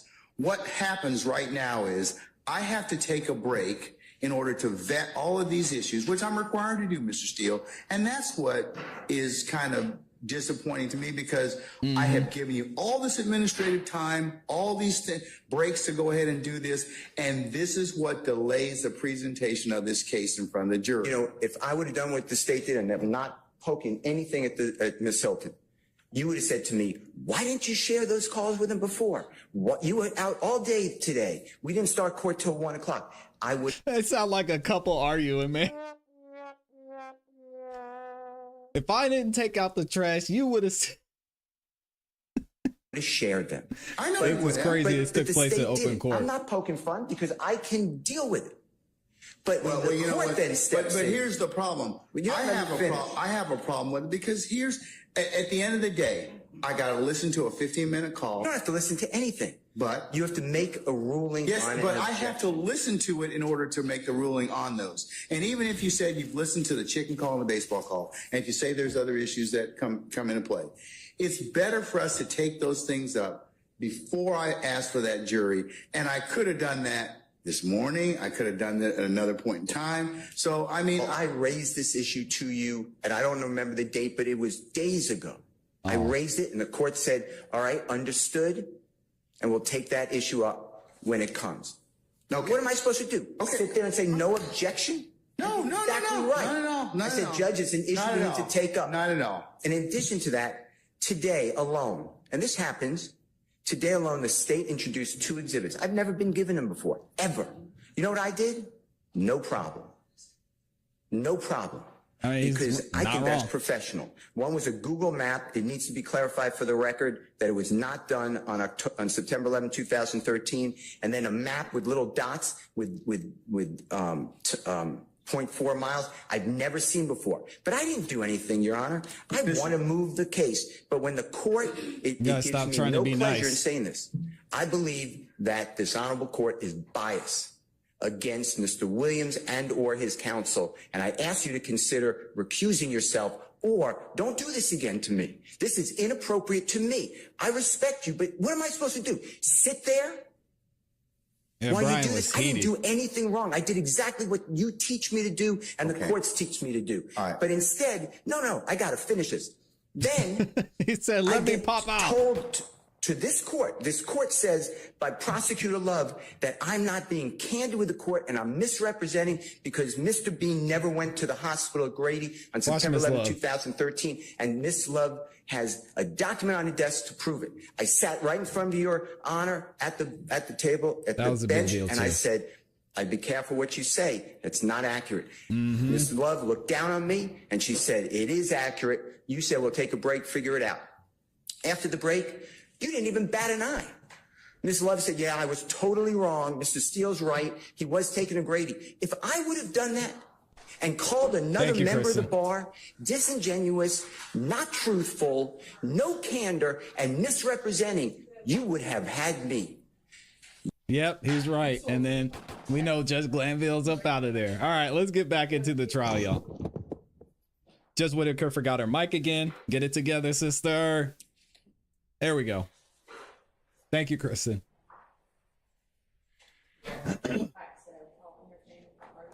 Still not on.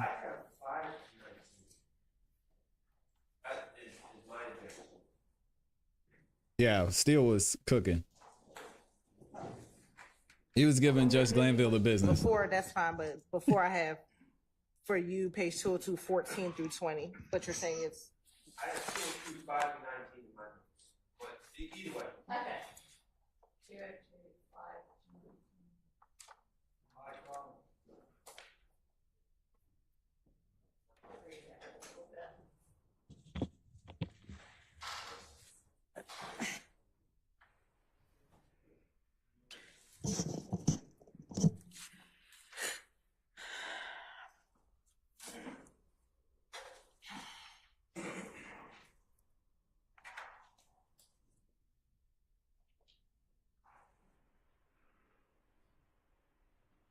Okay.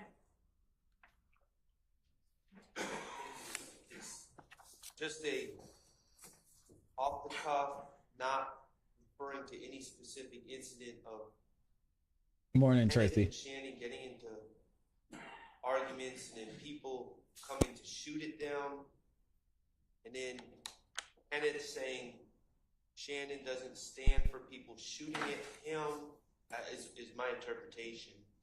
And then where does Shannon keep his guns at?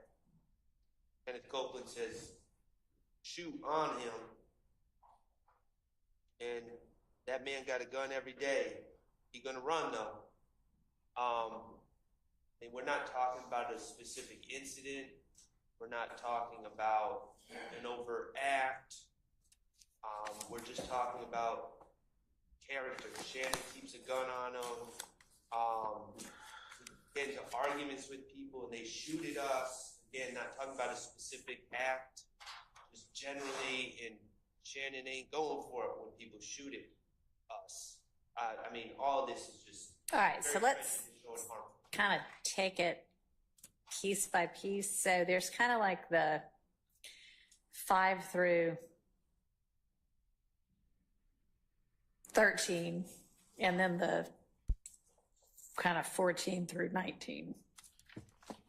Yes, Your Honor. So first with 5 through 13. Shout out to Mel. Appreciate you, Mel. Mr. Copeland talks within this interview specifically about another retaliatory shooting that occurred in January of 2015.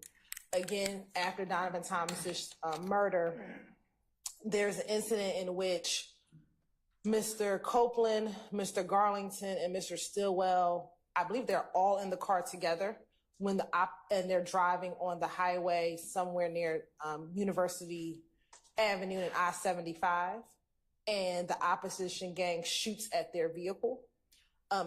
Either before this portion or after, Mr.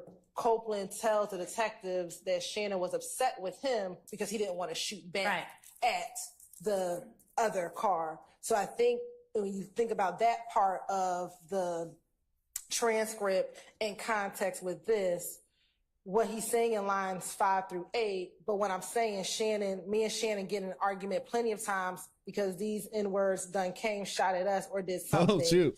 And what I believe you hear him say, I never did shoot back at him. And so he's talking about that particular And incident. Shannon didn't like that. Yeah, I saw that in other interviews. Okay. Yes. And so we believe that that's relevant, that furthers what he just said earlier in this interview about Shannon not liking the fact that he was not retaliating back against the individuals shooting at them. Now, when you go down to 14 through 19, Your Honor, we do not believe that this is bad character, incidental character, Your Honor. We have a case that I would like to cite for the court, which is Lyons v. State, 309, Georgia, 15, which is a 2020 case, Your Honor. And this case specifically talks about the defendant in this case thought that the trial court abuses discretion in admitting a photograph showing the defendant in possession of a gun because it improperly placed his character in issue and was highly prejudicial. And the Supreme Court disagreed, and I'll just go to what they cited. 309 Georgia. 15. yeah, I mean, is it basically just for the proposition that owning guns and having guns isn't character evidence? Correct, Your Honor. True. And what we've also, and it won't, owning or frequently carrying a pistol does not impute to him generally bad character, Your Honor. And so the fact that his friend knows that he keeps the gun on him would be relevant, especially in this overall conspiracy and gang indictment that we have before the court, Your Honor. Yeah, she's probably going to let that one in. That makes sense. Mr. Sharp? I'm trying to look at Lyons real quick because I have a suspicion. If you have Lyons a convicted felon? Your Honor, I don't know if Lyons was a convicted felon, and I have not found a case in which the court distinguishes if a individual is a convicted felon, that imputes more bad character than not. And I don't know if that's the argument that Mr. Sharp is about to present to the court. Well, okay. So I'm reading Lyons very quickly, but it seems that in Lyons, there was an argument that the gun in the picture could have been the weapon used in the crime. I mean, that's not what we're dealing with here. Okay, but is it standing for whether it stands for it or not, there is a general proposition in the law in Georgia that owning and frequently carrying guns isn't bad character evidence. Unless you're a convicted felon. Do you have evidence? I mean, not evidence. Do you have case law on that? I don't, but Maybe let's put that issue on pause then, and y'all do some research and get back to me on it, because that is maybe potentially a different issue than just in general. So we'll have y'all take a look into that. But I'll also A point lot out of in phone Lyons, calls, Your Honor, YP. it says the photograph was relevant to show that Lyons at some point possessed the type of gun used in the crimes at issue. The probative value of this evidence was not substantially outweighed by its prejudice. So we don't have the same probative value here either. All right, well, how about we come back to the 14 through 19 portion of this I agree. page with the gun. Papacito. I never argued about the first part of 5 to 13. You've been on YouTube. Go ahead. But it's, again, we got an intrinsic act of them being shot at that's come out in trial. Mr. Copeland and Mr. Stillwell being shot at. Right. I don't know why. I don't understand the relevance other than propensity to show that Mr. Stillwell's a quote unquote hothead. I don't know what the relevance of him being upset that we didn't fire back or retaliate or do something. I'm not following how that's relevant. Okay.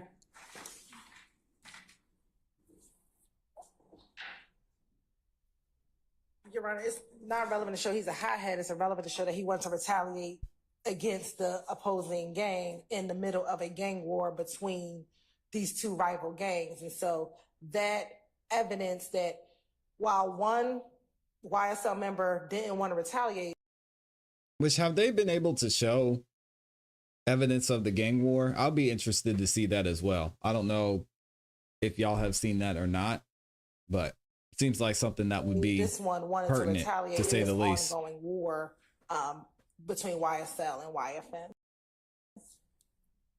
And he's also charged in another retaliatory shooting later on in 2022 as still part of this ongoing war between these two rival gangs. So from 2015 to 2022, this war is going on, and Shannon is one of the members who wants to retaliate. And I think this is evidence of that.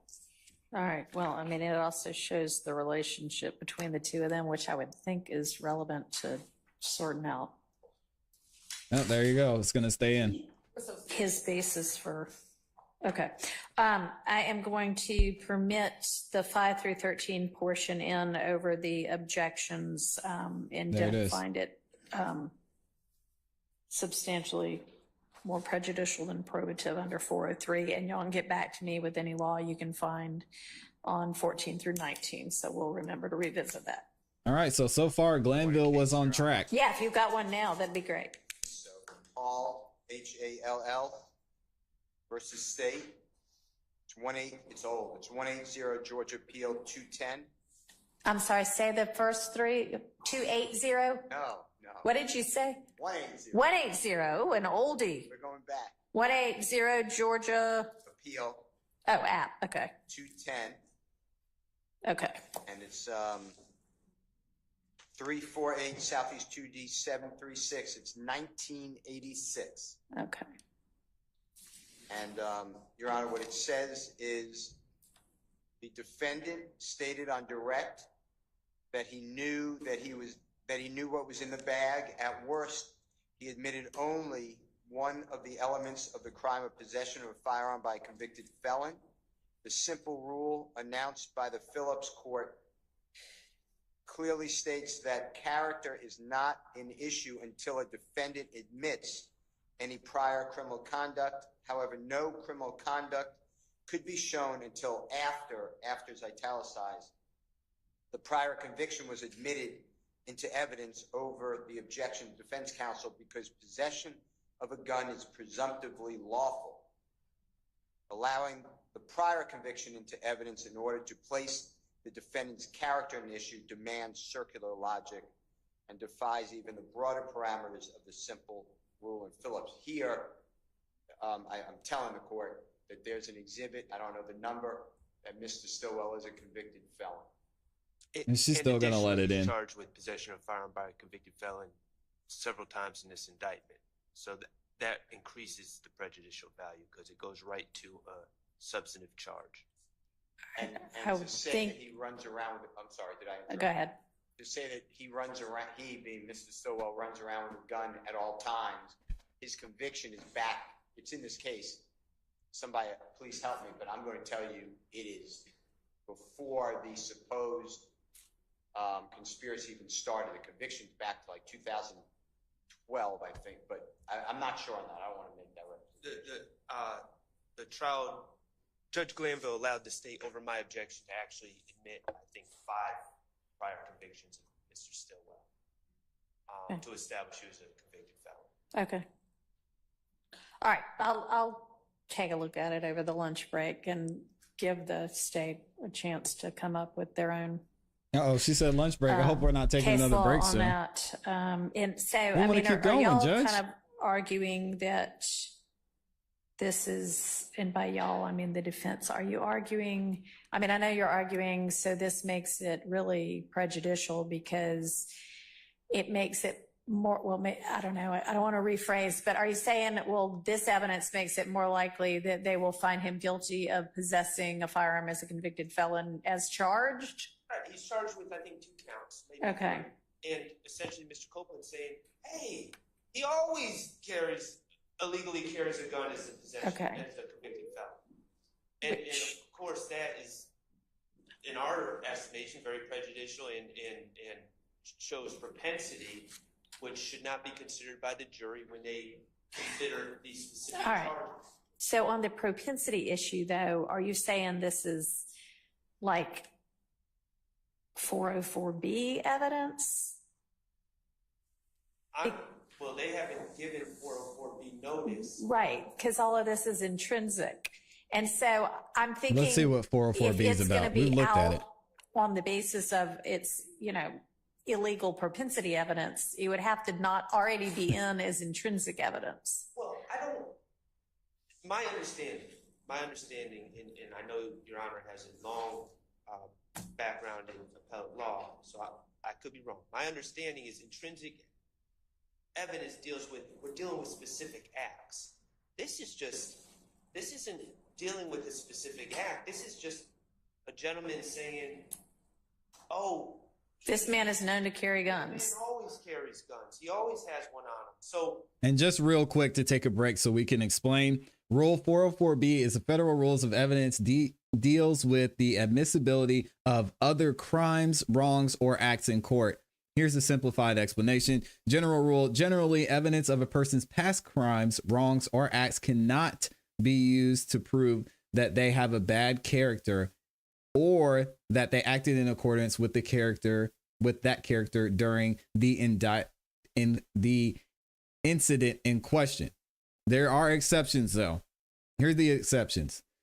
The evidence may be admissible for other purposes like proving a motive, opportunity, intent, preparation, plan, knowledge, identity, absence of mistake, or lack of accident. In essence, 404B prevents the use of prior bad acts solely to show someone is likely to have committed the current crime, but allows it if it proves something more specific and relevant to the case. So that makes total sense. I mean, if the gun wasn't used or involved in any other crimes, him being a convicted felon and having a firearm doesn't have anything to do with this case. We get it. I mean, it would be like Amy's back. If someone's charged with murder and then like someone just says in a tape, oh, well, this guy's everyone knows he's the biggest killer of all time, and it's just like, well, that's a problem in front of the jury. Well, okay. So, I mean, this is essentially, to my knowledge, by me, I mean, at this point, Copeland saying, hey, as far as I know him, and I know him, he carries a gun on him all of the time, which obviously y'all would not like to come in because it does make it more likely that he had a gun on the instances in which he's charged in the indictment with having a gun. But why does that get excluded. So y'all find some law and then we'll take it up after you've presented whatever you have and after lunch. Because I'm not sure that being able to say, I know, you know, from my own personal knowledge of him, that he typically carries a gun is excludable, simply because it makes it more likely that some of the charges against him might be true. That makes it relevant. So I don't know. Y'all come up with something, hand it to me later. Let's move on to the next thing. We'll circle back on that one. The next one.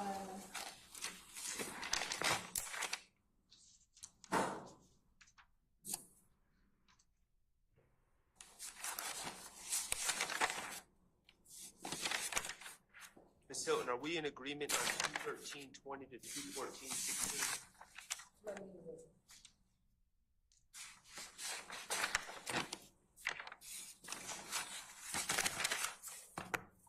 Oh, okay, my bad.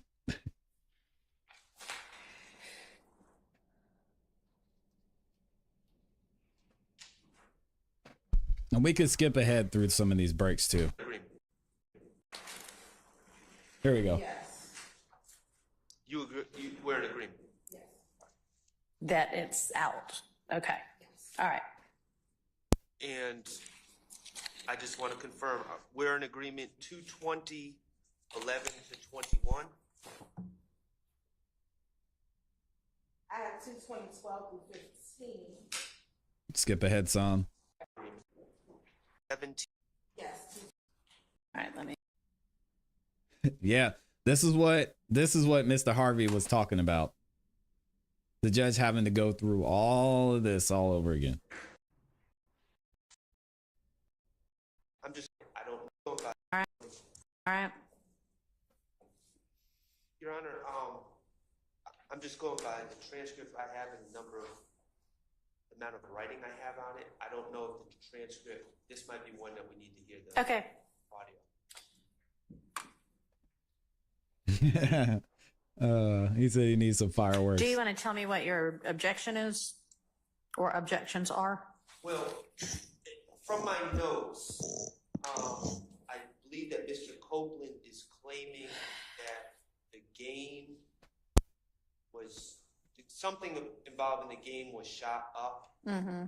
and that Jeffrey supposedly told Shannon to do it. Now, this doesn't go to admissibility. I don't know of anything involving the game being shot up, first of all. So I think this is just a big lie.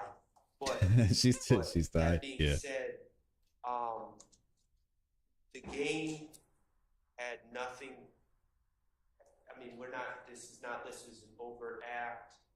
The game is a gentleman named, I think his name is Jason Taylor.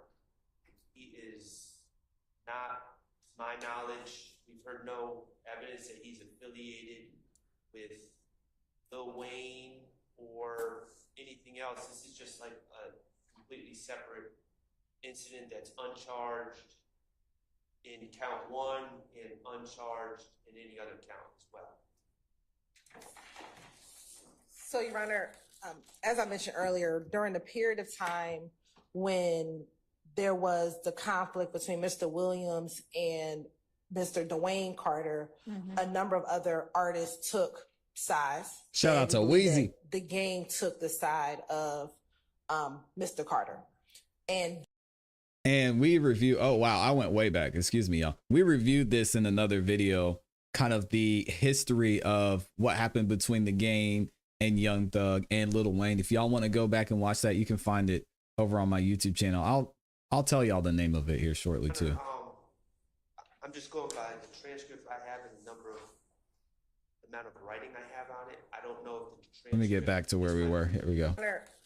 As I mentioned earlier, during the period of time when there was the conflict between Mr. Williams and Mr. Dwayne Carter, a number of other artists took sides, and we believe that the game took the side of Mr. Carter.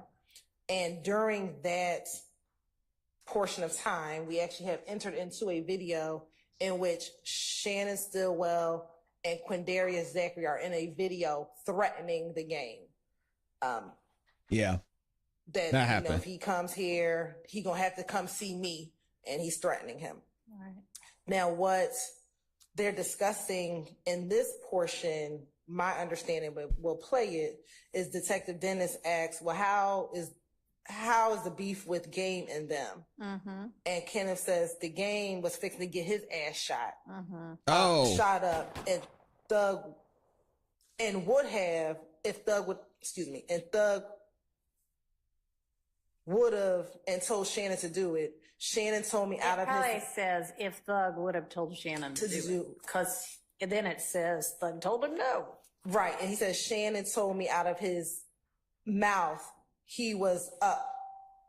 Where does it say Shannon told me? When you hear it, so when you hear where it says indiscernible, so I think the last time we heard this portion, there was a lot of dispute in the courtroom as to what it said, so we need to play it. All right. And Yeah, I remember that point too. Brian Steele was arguing that. That's the context that's right. Okay, but so this is essentially somebody not doing something. Maybe y'all want this in. Well, you wouldn't, but Right. Mr. Williams might. But so why is it relevant? Because so it shows that Shannon's ready to do anything on behalf of YSL is why we do it. All right. That's exactly why it's problematic. Okay. It's problematic. Why is it evidentially inadmissible? Well, because it's showing what type of, I'm not asserting this, but the state's asserting is showing what type of person Shannon is. Not that he did this or did that. It's just, as far as the charged acts, it's just showing, oh, he's a hothead that's ready for action. Okay. Why is that evidentially inadmissible? Because it's propensity. To say this is somebody who stands ready to act. Well, yes. Well, not only stands ready to act, but wanted to act. On it's just like. All right. It's bad character, and it's not relevant. He's not charged with these events, and they're just essentially Mr. Copeland saying he's the type of guy that would do these events. And I just don't think that he's the type of guy.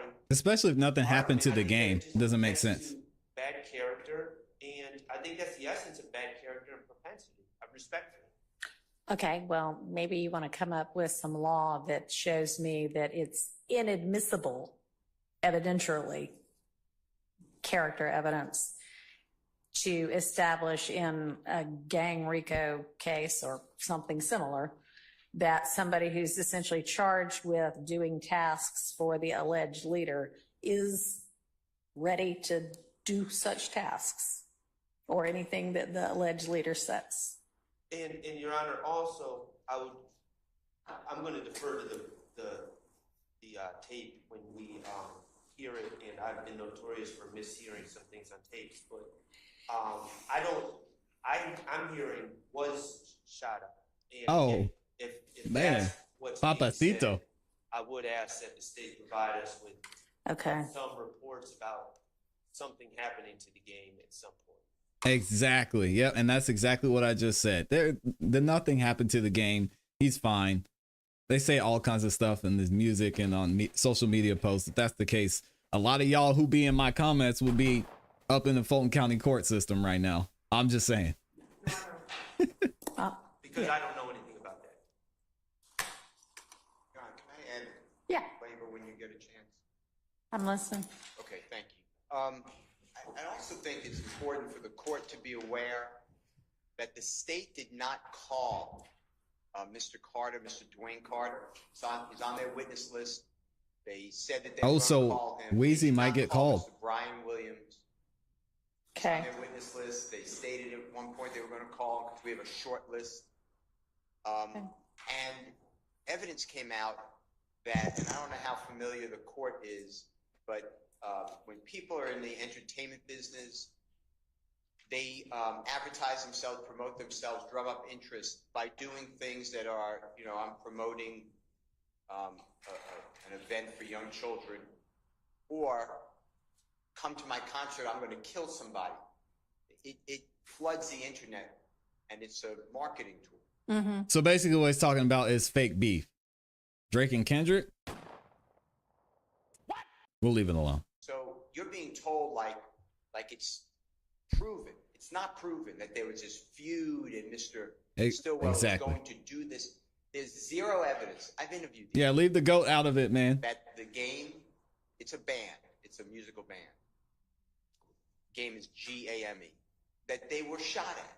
That they were bothered. That there was any issue. This is all the theory of the state. It's also, their real theory is that there's this gang war. I'm just repeating a term. We mentioned this earlier. A alleged gang of YSL and alleged gang of IF. These other people have nothing to do with that. I heard you ask earlier, so this was involved in the.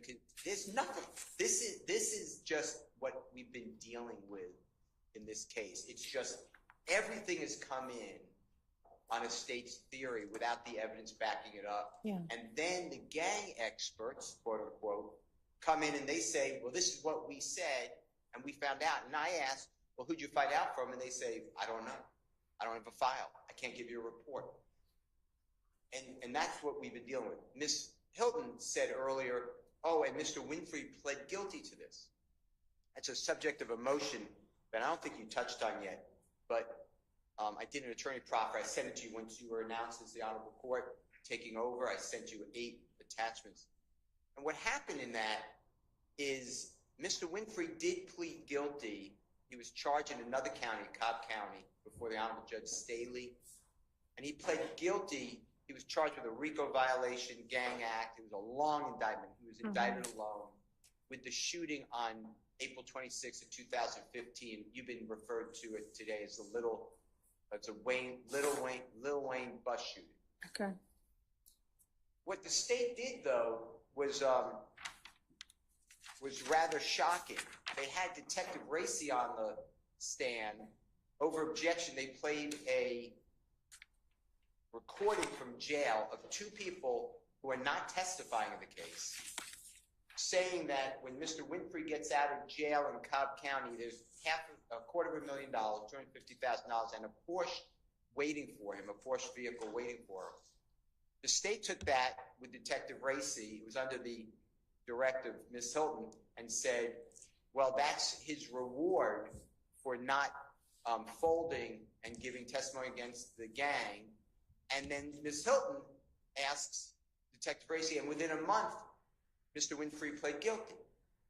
So I asked to approach the bench. There's a case. It's Winfrey versus State in the Georgia Supreme Court. I could get to the site. That vacated that guilty plea. That guilty plea was found to be coerced by the Honorable Judge Staley, and it's void and cannot be used. I raised that with Judge Glanville to say, well, how did that happen just now? Judge Glanville would not let me ask Detective Racy about the fact that Judge Staley coerced the plea. It was not a plea. The state comes back after that conference say, and then within the next year, was there just, for whatever reason, another guilty plea entered by Mr. Winfrey? That wasn't true. It was 5 years later. And Mr. Winfrey entered an Alfred plea, Appreciate you, YP. said, I do not admit guilt. This is on the record. Yeah. And he had the Honorable Steve Sadow, which is S-A-D-O-W, representing him. And he specifically said, I'm going to trial, except I've been in jail for 5 years and I had a time served sentence. The point I'm trying to make to you, and thank you for allowing me to speak long time. I didn't expect to go into all this, but it is, you need the lawyers to tell you what went on because you're catching up and accurately. And just to say that this is intrinsic, this is extrinsic evidence. This is not dealing with the gang war. This is dealing with an issue that arguably it's up to the jury. I understand that. Arguably is all advertising or puffing. And to act like this is reality without giving you the other side is just wrong. So that's what I want. All right, thank you. I understand that a lot of this He made some great points in there portions too. of this case, Appreciate you, the Roro. state's theory is, hey, they may be saying this in the context of promoting or of singing even, Exactly. but they're talking about real life and we can use it as evidence. I know that the defense position is, and I assume you're going to argue to the jury if we get to that, is y'all, this is a music industry kind of, this is how the business works. And that's all it is. And that's Doug's over there not nodding. up to me to decide. That's up to the jury to decide whether, you know, which theory they think is the convincing one and whether the state has proven its case beyond a reasonable doubt or not. Yeah, and this is the tough thing about the internet. You know, if you're talking about your ops and you're calling people out by name and doing all this in the videos, you're going to have a problem if somebody comes up dead. They're going to be knocking on your door asking you some questions, which is basically what Judge Whitaker is saying. So we get all of this is just talk, but did someone end up being hurt or injured because of it? Because if there is, we need to look into it. What the defense is saying is, well, nothing ever happened to the game. So you can see this is clearly just talk. It weren't really about that. There weren't any actual threats. If you need to, call them up here and see if they thought there was a threat. So I appreciate the background and I understand that. With regard to the guilty plea that at the time, I mean, he did enter a guilty plea. My understanding is, and I read what you had filed, I didn't know that there was anything still pending in terms of anything for me to decide because that's already happened in this case. And even if his later plea was an Alford, we all know that an Alford plea is this, I mean, he may not be admitting guilt, but it can be used. He's saying, I'm pleading guilty because I think it's in my best interest. Man, I've already basically done the time. I might as well plead guilty and have this done and in my past, but it still can be used as evidence against him. So She's going to rule for the prosecution. I don't know what I would have done with regard to whether I let you probe that issue or not with this witness. But that already happened. So is there anything still pending that I need to rule on with regard to that? Appreciate you, Kristen. Yes, and this has happened a lot. So Mr. Winfrey, to my belief, is not going to testify either. He's charged in this case. Okay. He's in the Fulton County Jail. I'm going to say has counsel, but now I'm not 100% sure. I believe he has counsel, but I'm not sure. But there's a case, so he's not here. We can't cross-examine him. The tendering of an Alford plea or a guilty plea or a NOLO plea. NOLO plea can't be used. So Well, ignore that. right. A guilty plea or an Alford plea. The person. Salute to Mr. Williams, Freezy. has We're the going right- to connect Freezy. Don't worry. Confrontation Clause. It'll That's happen. a statement made in court for purpose of prosecution. That triggers a confrontation clause. And that's under Overstreet, Overstreet versus State. It's 312 Georgia, 565. Your Honor, it's in footnote 8, 864 Southeast 2D 14, 2021. And in that footnote, it argued a case called State versus Jefferson, like the third president. And what it says is a co-defendant, co-indictee's guilty plea, when they're not testifying, is a confrontation clause violation to be used against, in this case, Mr. Williams. What's up, noobs? Let me ask you something. So what he is indicted for in this case, this RICO. right, this, you know, this instant case, that's not what he pled guilty to before Judge Staley and then entered a Galford plea to later, is it? He did, because it's also an overt act. All right, he pled guilty to something that's alleged as an overt act as part of RICO. That's true. Okay. He being, I'm not. He Winfrey. Yes, that's exactly Okay. right.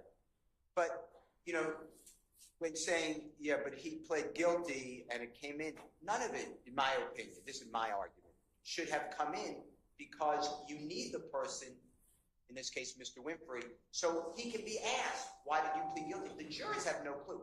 And the state did not put in his guilty plea. So it's all oral over objection. So I want you to understand this. When the state is telling you, and I went backwards, I guess, but you know, the man already took responsibility, pled guilty, we proved all that. They really didn't prove it. They got hearsay evidence, which I objected to, and therefore it's an objection. Judge Glanville disagreed, but it shouldn't have come in. Judge Glanville let it in for a statement against a co-conspirator, a statement against his interests. He's not here. That doesn't apply either. That man's not on trial. Okay, so I'm asking what's pending before me to decide. What's for you is going to repeat.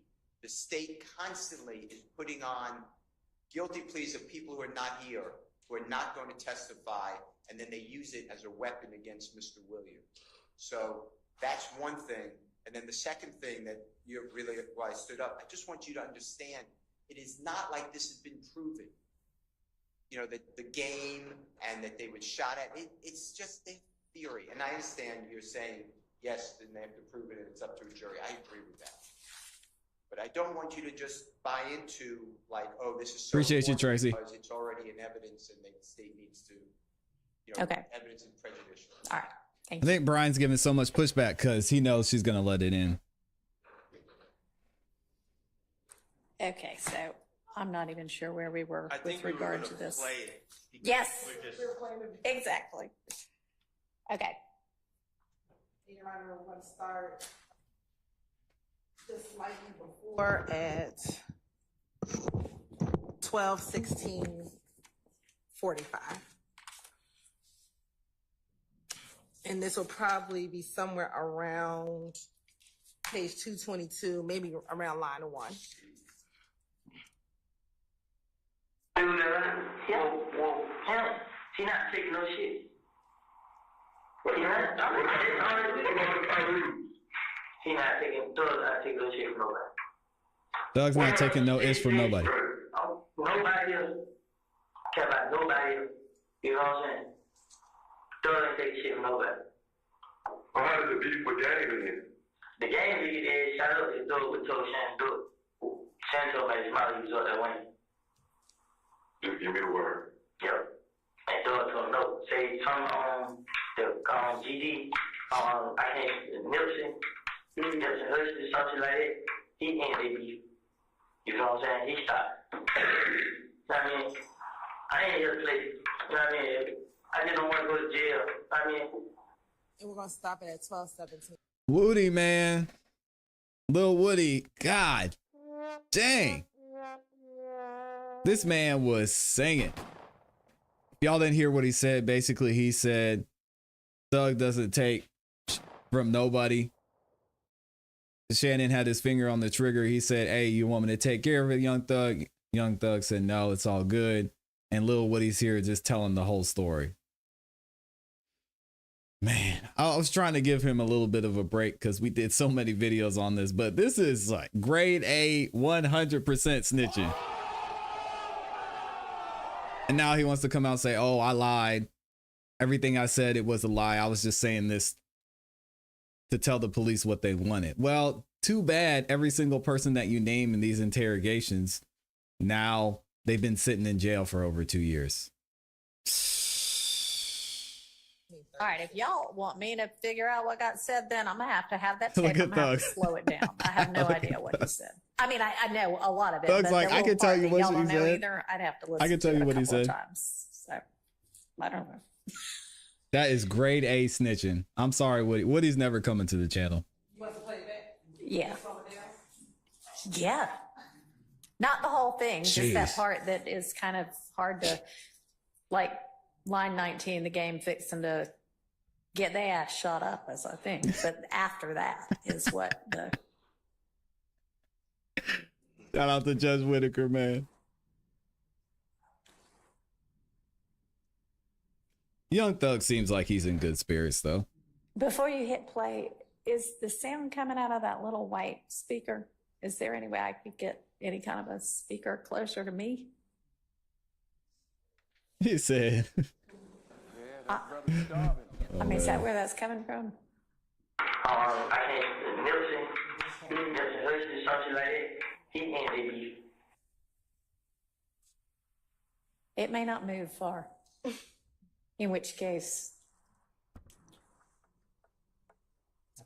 It's not going to help, Judge Whitaker. This audio is so not gonna bad. do much, so just put it back where it was. Thanks, though. Not going to help. Yeah, I got you, Satin. I'll give you the translation. Your Honor, I don't know if we can play it slower in evidence review, but I can Well, play it just- multiple times as evidence reviewer. Who trying to do that? Him. He not taking no shit. He not taking no shit from nobody. Well, nobody else care about nobody else. You know what I'm saying? Don't take shit from nobody. Well, how does the beef with Game again? The game league is shout out to do it, we told Shannon do it. Shannon told me All right. probably result that win. What I hear them saying is the gang fixing to get his ass shot up if Thug had told Shannon to do it. Yes, correct. That's exactly what he said. Okay. That's the most discernible. I'm sorry. I agree, Young. I have to. Just give me the word. Yep. And do it to him. No. Say, turn on and do it. The game league is shout out to do it, we told Shannon do it. Shannon told me probably result that win. Just give me the word. Yep. Shannon, nobody's something The like game league is shout out to do it. if Thug would have told Shannon to do it. Well, how does the beef with Game again? The game league is shout out to do it, we told Shannon do it. Shannon told me probably result that win. The game finna get his ass shot up if Thug would have told Shannon to do it. A theory? They told me out of his mouth. Okay, well, I assume that matters. So I will listen to that in my chambers where I can actually hear it a little better. Point is, Judge, it doesn't So matter. that's, Nothing we'll happened. have to revisit that as well, but go ahead. I'm not trying to beat a dead horse here. I think that when it And comes before this is, I don't know if this is ever going to be an argument, and attorneys out there, tell me if this is even a dumb statement, but you could say that about a lot of the people on the internet. Look at what happened. Well, we won't, this is probably a bad example, but look at what happened to Donald Trump.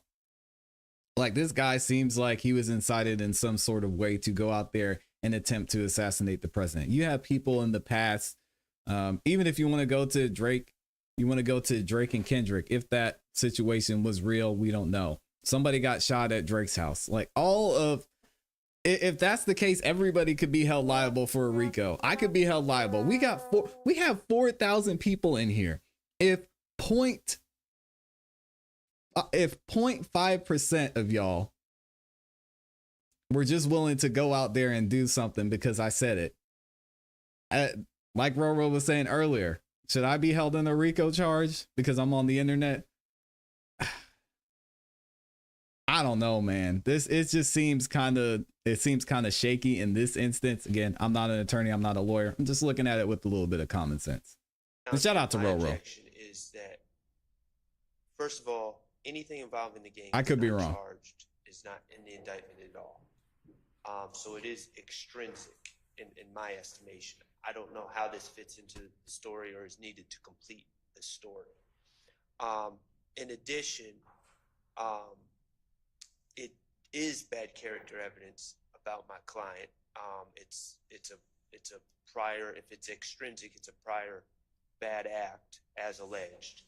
And also, I'm not hearing the told me out my own mouth, so there's speculation involved as well, or I don't know what the source of his knowledge is, but he's not saying that he was with Shannon waiting on the game. So there's that issue as well.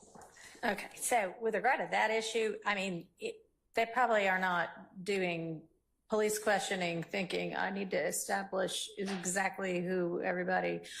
It may be that through this we don't know, and if it comes in, you may just have to ask and maybe establish, or maybe beforehand, what was the source of your knowledge when we have Mr. Copeland and not the jury, and we can find out, is it total rank hearsay or is it not? I don't know. As long as we're allowed to do it outside the presence of the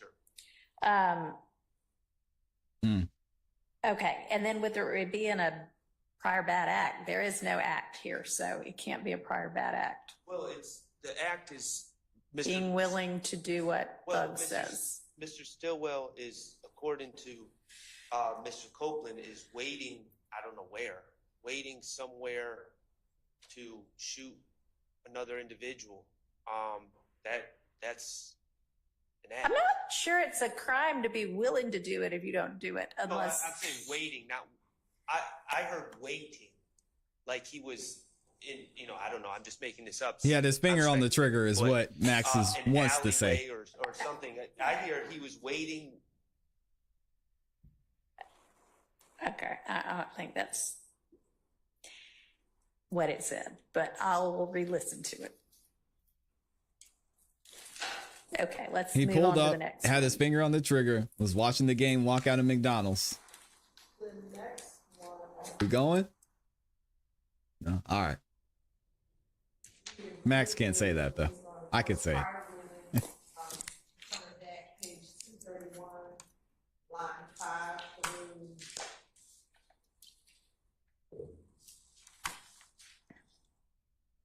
233, line 24. I think it should start at 230, line 20.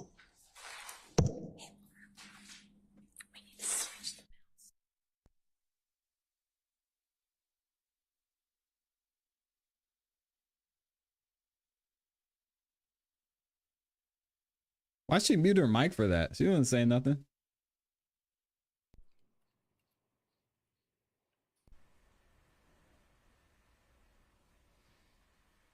Yeah, 230, line 24. Well, 230, line 20 says, this is Mr. Copeland speaking, that car that they're saying shot the tour bus. That seems pretty clear to be hearsay.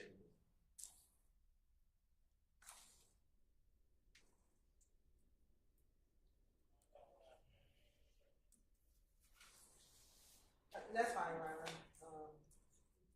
Page 230, line 20. And where did you say it ended?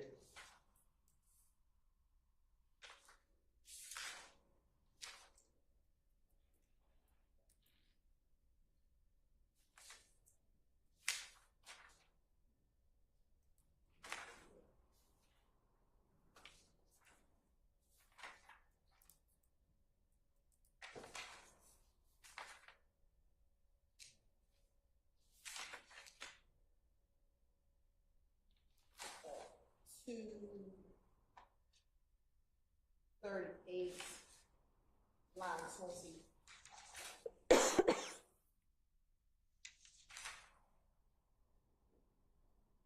Really, 239, line 2.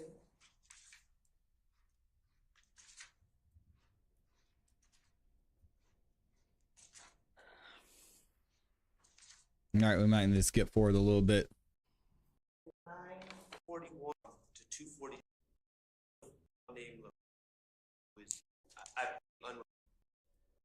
242.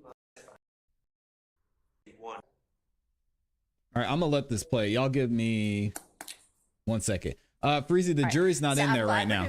They're not in there yet. What I want y'all to do is get together beforehand, and everything that is agreed to, y'all agree that it's agreed to. Talk about we it. spend the court time talking about the stuff that's not agreed to. Okay? Yes, Sean. And I know y'all are doing the best you can, but try to do better. She said, "Do better." Dang. Yeah, the jury's not back yet, Freezy.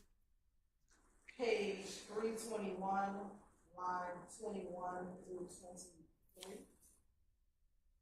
Y'all give me 1 second. All right, let me get there. Ooh, I just messed up my whole backdrop.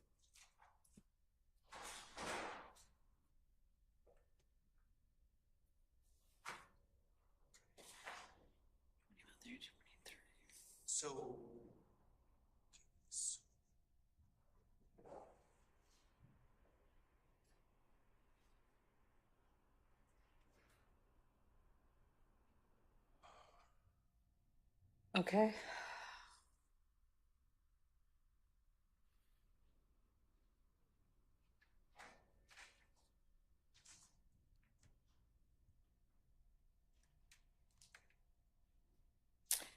Is the objection speculation?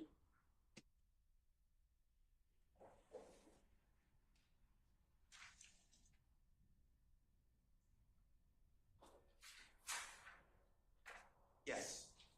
So- Like personal knowledge. So here, Your Honor, he's repeating, this is a part of that co-conspirator, this is the night of the shooting, Mhm.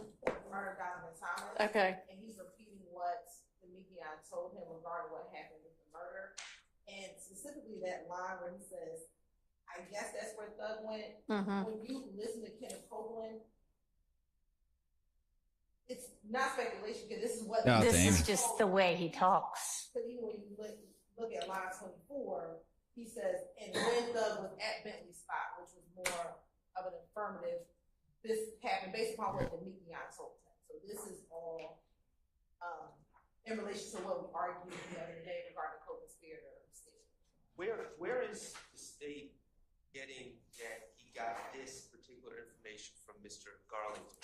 Because throughout here, he talks about this is what Demekion told him when he got into the car with him and explained the murder to him once they got to the car. I thought when they got in the car, all they had time to say was they shot nut. And then like some other little tiny bit after somebody else That's got true. out of the car again. That's exactly what They drove up to the Sky Delaney House or wherever. And Nard got out the car. And it's I understand that's where more detail came at that. Okay, and maybe you're understanding where is the evidence that all of that got said in the car? You might need some time to come up with that. I'll look again, but what we do know is that he says in this interview that Demekion told him everything that happened that night. Now, whether All right, or not well, in the car or not, I mean, if you show me the part where he says, D told me, what's his name? What's his little D from She doesn't want to say little D. told me everything that went down that night, then we're in a different Yeah. situation. So, visiting. 20.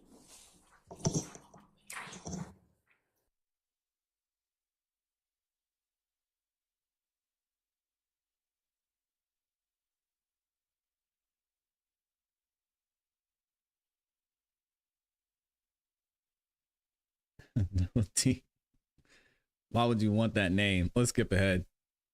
Something happened with the courtroom audio. All right, so I see if we go up a page on 320 around line 9 through 13, or really 17, 18, that he's at least saying D told me this is all the people that were involved, and he personally knew it because he was with them. Mm-hmm. if we go to page 318, Your Honor. Okay. Line 10. Yeah, the judge has been having to baby the prosecution. Y'all are 100% right. Right. And he says, this is what little D broke the story down. He said, and then he goes into what Demekion said, which is all of them leaving the Sky House. He said they rolled past and met outside. They went somewhere to change cars. And that was it. Mm-hmm. I dropped Shannon D on the Thug's house, and he continues to elaborate. Right. So that's all what happened beforehand. Right. And I think, That's why I didn't object. No, right. I'm objecting So to co-conspiracy. I understand. So I understand. So where's the part where we have any kind of foundation that, and I mean, maybe it's just in context, it's clear he told him the whole thing from start to finish. Maybe, but y'all show me where that is.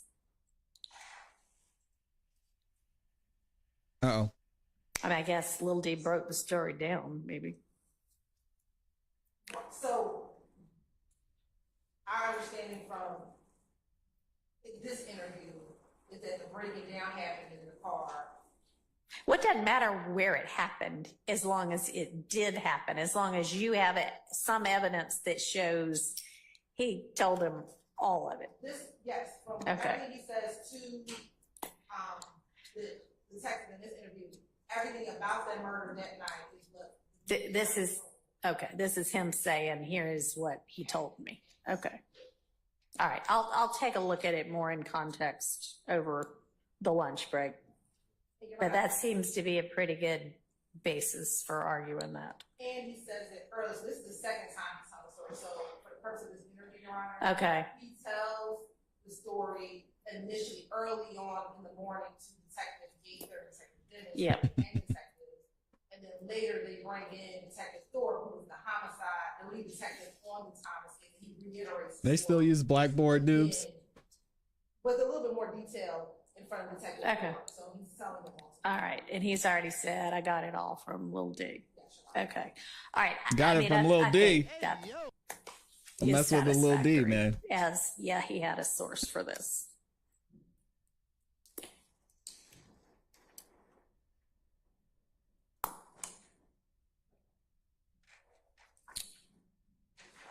The next. Whiteboard. Okay. So racist. I used Blackboard when I was in college. I have 341 to. Yep. We're gonna skip ahead a little bit more. Okay.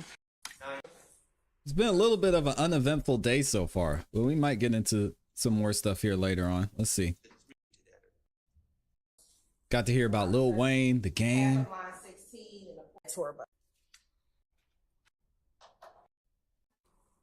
We got Shannon, the shooter in there. Yeah, right. Right, well, part of that. There. There we go. All right, so that's out by agreement. There may be another.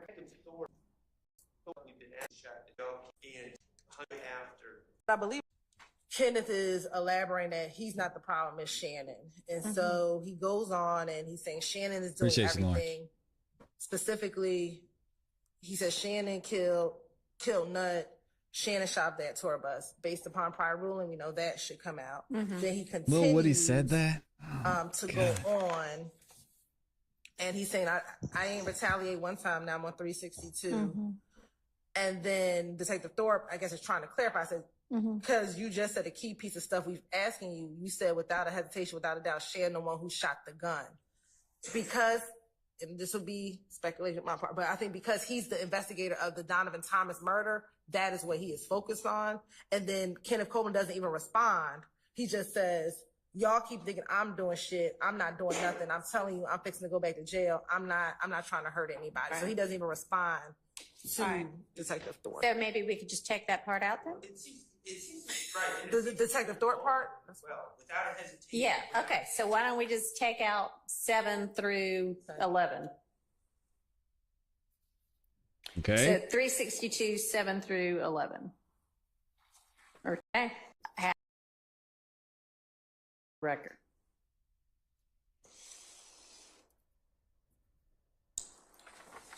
Let me rewind a little About- bit. See what just Whitaker's saying. All right, next one that we have dispute about. The next one we have this. Yes, because y'all can spend your lunch break talking about the ones you agree on, and then you can come back and put it all on the record.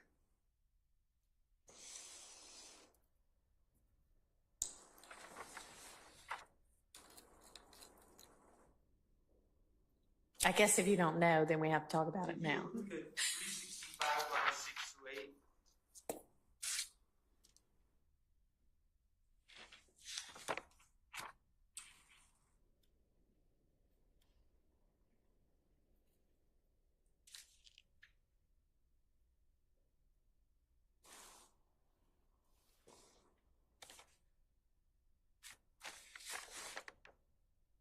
$365.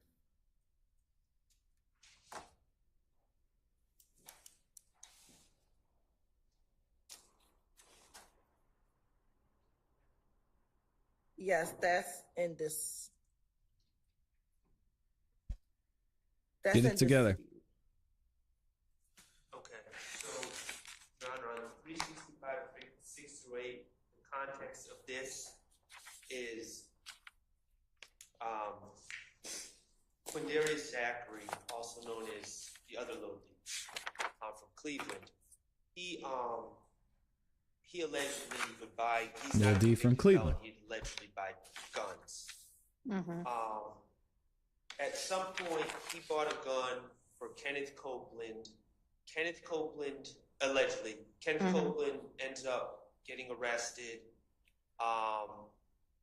Then he wants to get the gun back, but then wants to get rid of the gun. And it's a gun that's later, my understanding is later, Kenneth is arrested for because he's carrying it to the Dunbar Rec Center and leaves it in the bleachers. Kenneth is saying that Jeffrey told Quindarius to buy the gun back from Kenneth. However, Kenneth was incarcerated throughout that period, is my understanding. So I don't believe he's speaking on firsthand knowledge. He's just speculating or passing on hearsay that Jeffrey instructed Quindarius to buy the gun back from Kenneth. Shout out to Lawrence. She's a I real don't one. believe he has any firsthand knowledge. So I have a different analysis. I believe that they are talking about initially buying the gun from the pawn shop. So Lil Woody they're gave Shannon the talking money. about the fact that Quindarius buys the gun, specifically most of the guns from Arrowhead Pawn Shop. And for the reason that Mr. Shard stated, the state believes because he was not a convicted felon, he would purchase a number of the guns on behalf of YSL members. And what the detectives are saying to Copeland is, you told him to buy the gun. Right. And he said, no, Thug told him to buy the gun initially. And then later on, there is some conversation about Mr. Copeland was arrested and he was going to try to sell the gun, which when he got out, and that's how he ended up. Yeah, this looks like the buying it to begin with, not the buying it back afterwards. Well, either way, Your Honor, I don't see any indication that it's anything but hearsay. And here's the other thing. Quindarius Zachary is apparently going to be called. So Quindarius Zachary would certainly have firsthand knowledge of who told him to buy a gun. And right now we have Kenneth Copeland on an out-of-court statement, possibly speculating. It seems like a little bit of a reach. And it seems to me that we would have a live person on the stand that could answer that question pretty clearly. My position is, one, if this statement comes in, it will be contingent upon us asking some foundational questions on the stand first. And then depending on what his response is, this would probably be a prior inconsistent statement, depending on what his answer is. I don't know what it will be, but we can lay more foundation as to when, how did this come about? How does he know Doug told him to buy the gun or not? All right. I would just ask that the foundation is laid Outside the presence of the jury. Yeah, absolutely. Outside jury. I just wrote that down. Okay. So Sounds fair. Yes, we'll need some foundational questions on that. Assuming you can lay the right foundation that he actually knows it, then he ought to be able to say it. But we don't know that yet. All right. Shout out to Pastor Copeland. Hang on just a second. Miss Winfrey.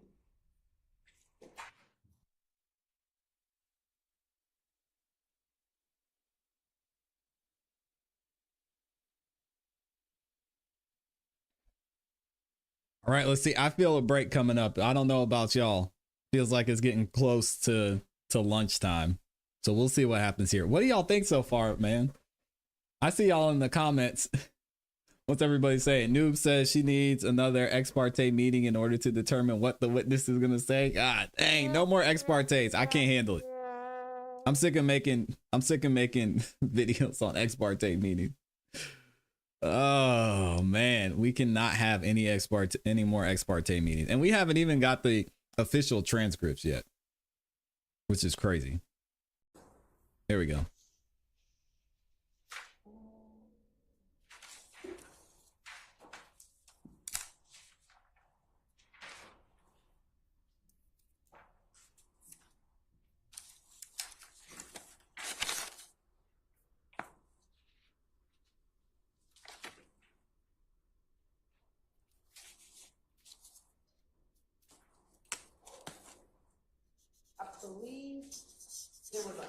portion of, so page 375, line 17 to page 376, line 9. The state only had an objection to page 375, line 17 through 19. Defense counsel. From the June 7th meeting. That Mr. Copeland says Doug is connected to a lot of people. We wanted that portion in. But that was. I don't have a problem with that. And then 375. All right, so hang on. So all of 375-17 through 376-9, there's no objection to. Is that right? Is that right? Yes. Coming out, right? Okay. Wait, coming out or staying in? Y'all seem to be saying. We're agreeing that it comes out. Wait, hold on. 375 lines 1 through. You said 1 through 9, Your Honor? No, I'm saying what you said. Oh, I'm sorry. Yeah. I thought I You heard said 375 line 17 through 376 line 9. Are you agreeing that all of that is in or all of that is out? I think everything. Get it together. 20 through 370. Everything from 375, 20 through 376, 9 is out. Out. Okay. And I agree. All right. About to All right. happen. What's next?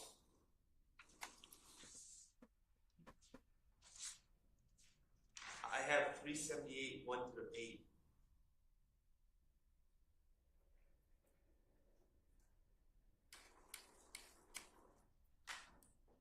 You said 378, 1 through 8?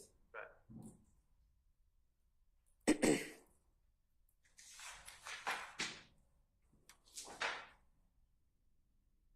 Yes, that is. Agreed. Out. No, that's in this. Oh, okay. All right. Tell me why that's in.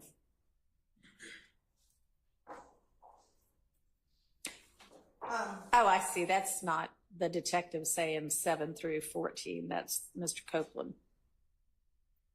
Yes.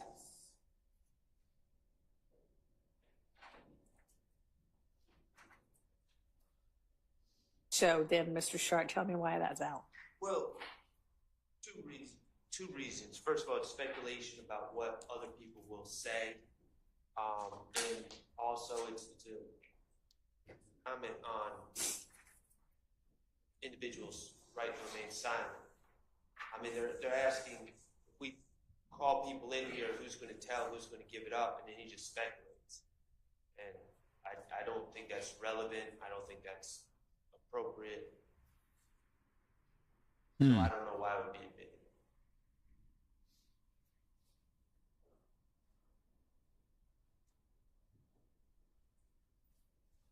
What's the state say? Your Honor, so this is a portion, if you look at. No, I agree. I'm with you, Beth. On page 377, the detectives are asking Copeland, specifically talking about the murder, who do you think we can call in, who will speak to us about the murder? And what Ken Copeland's response, beginning on page 378, line 1, put it this way: Thug and them already knew those four right there, they're not going to tell. He's talking about Yak, Nard, Shannon,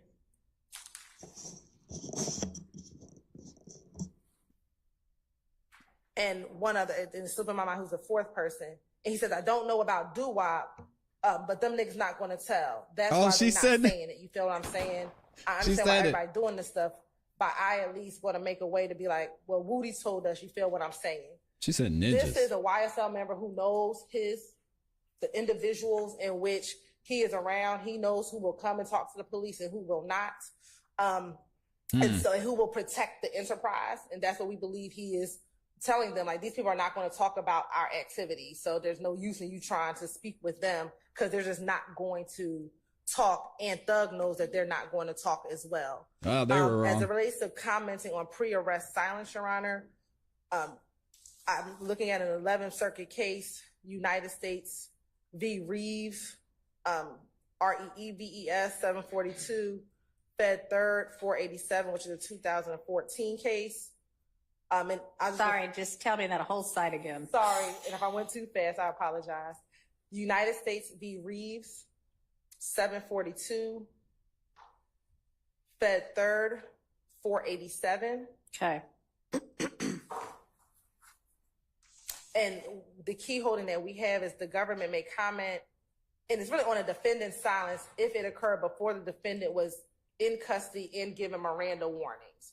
In this case, at this time, none of the defendants were in custody at all. They were still investigating the homicide.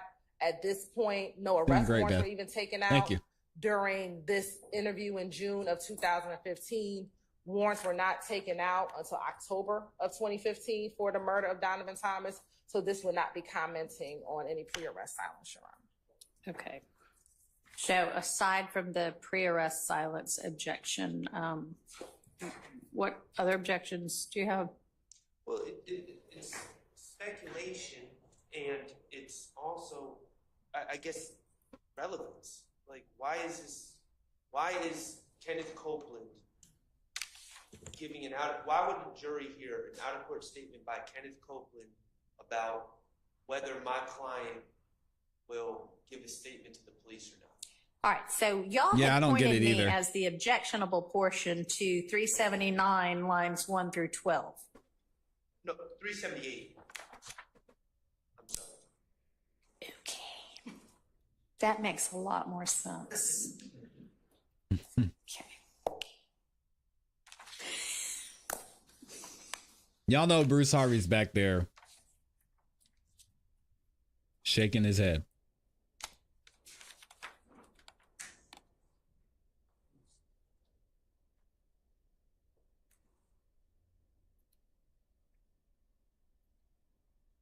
All right, I don't find it to be any kind of a pre-arrest silence kind of potential violation.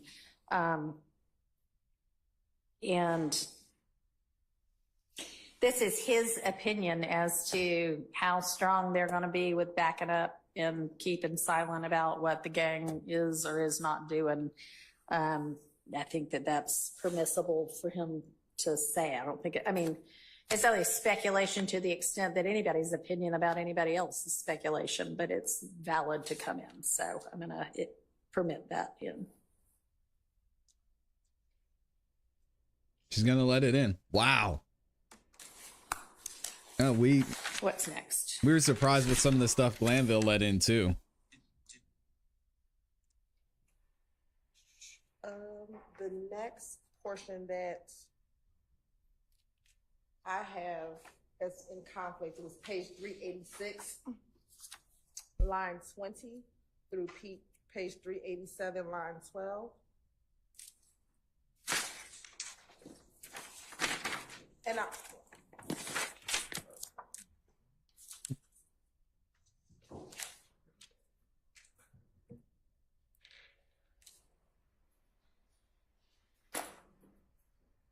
Oh, we got bailiff walking up there saying, "Hey, it's time for lunch, Judge." All right, cool. Then he walked off. I'm just reminding Is you. that in dispute? Yes, Your Honor. Okay. I don't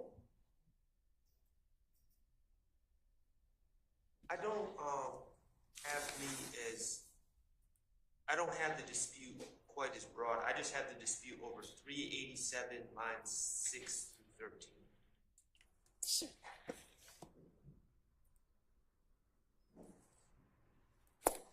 And it's just simply hearsay.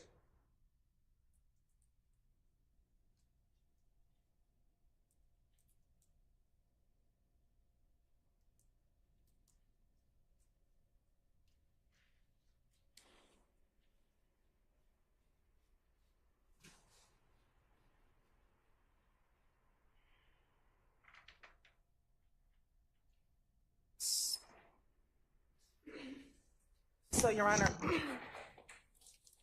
the state would say that this is not hearsay. We're not offering lines, page 387, lines 6 through 12 for the truth of the matter asserted. When you go back to page 386, Mr. Copeland. There's cooking a little Woody right now. Here, he starts to explain that he never had an issue with Donovan Thomas, like that they've had conversations with each other. And some of the subject of that conversation was Mr. Copeland's relationship with Mr. Thomas's brother, Kelvin Watts. Yeah, that's the one who roughed him up. Page 387, lines 6 through 12, he's telling them about a conversation that he had with Mr. Thomas prior to his death. Now, whether or not Mr. Thomas said, I'm going to go holler at them, or whether or not Mr. Thomas did go holler at Kelvin is not what we're offering it for. It's solely being offered for the fact that they engaged in conversation that was amicable prior to his death. And so we're not offering it for the truth of the matter asserted. All right, so it's on 386 where he's talking about actually having the conversation with Mr. Thomas, right? Yes. Okay, and that's fine. That's not objectionable to the defense.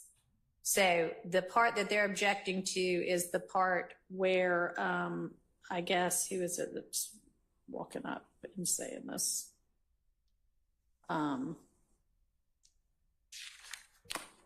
Shannon, right?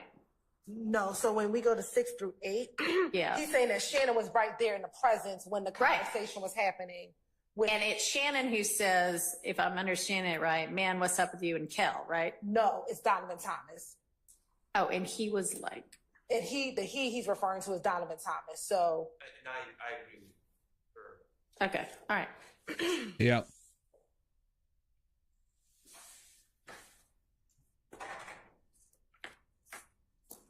I agree, noobs. We got a lunch break coming up soon. Okay, and so you're not offering it for the truth. You're offering it for the fact that Kenneth Copeland and Donovan Thomas are cool with each other. Yes. All right. Well, I mean, that already comes out in 386 that they had a conversation. My objection is when Kenneth says what Donovan Thomas said, allegedly said, which is, man, I'm going to holler at N-word. He said N-word. I'll let you know what's up. Because it's say it, Max. Giving the impression that, and it is coming in for the truth of the matter asserted, that Mr. Thomas was playing the role of peacemaker. All right. And so I'm sorry, I don't mean to interrupt, just for purposes of keeping the record clean. So now what we're really talking about is just lines 10 through 12 of 387, right? Okay.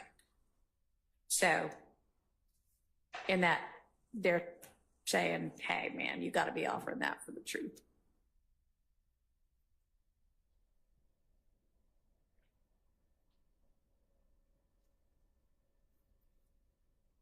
I mean, they make their point without the point that they're claiming to be trying to make is made without that last part.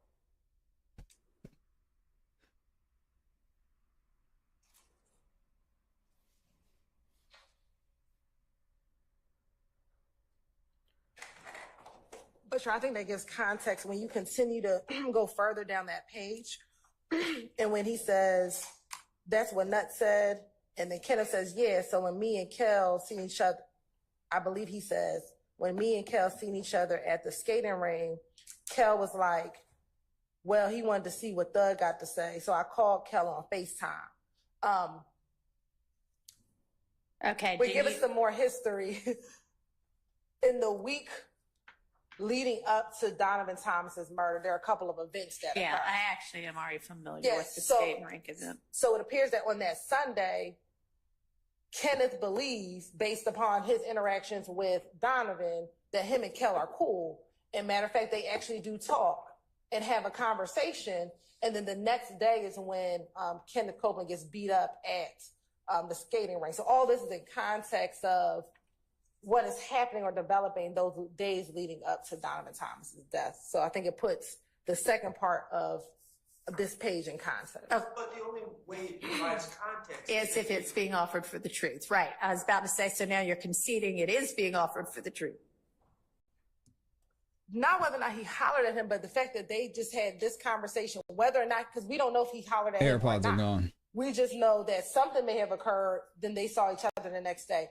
Donovan might not have ever talked to his before. We don't know. We're not saying he definitely went and spoke to Mr. Kelvin Watts once he left that meeting. We don't know. We're not offering to say he did talk to him. We don't know. What we know is the results. Whatever that conversation was, there was an amicable meeting between Kelvin and Mr. Thomas. That Sunday Even to the before. extent of the discussions about his own brother, it was amicable. Correct. And whatever. Okay. Not for the truth of whether he's actually going to holler at him. Right. All right. Well, that seems like it's then not offered for the truth. So, all right, that can come in.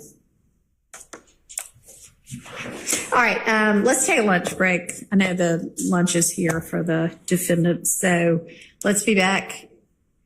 Will it be enough time, you think, to get everybody fed to come back at 12:20? Oh, the volume got loud. I'm sorry, y'all. Not 12:20. No, that will not be enough time. 1:20. 1:20. Will that be enough time? I'm asking the deputies. Yep. 1:20.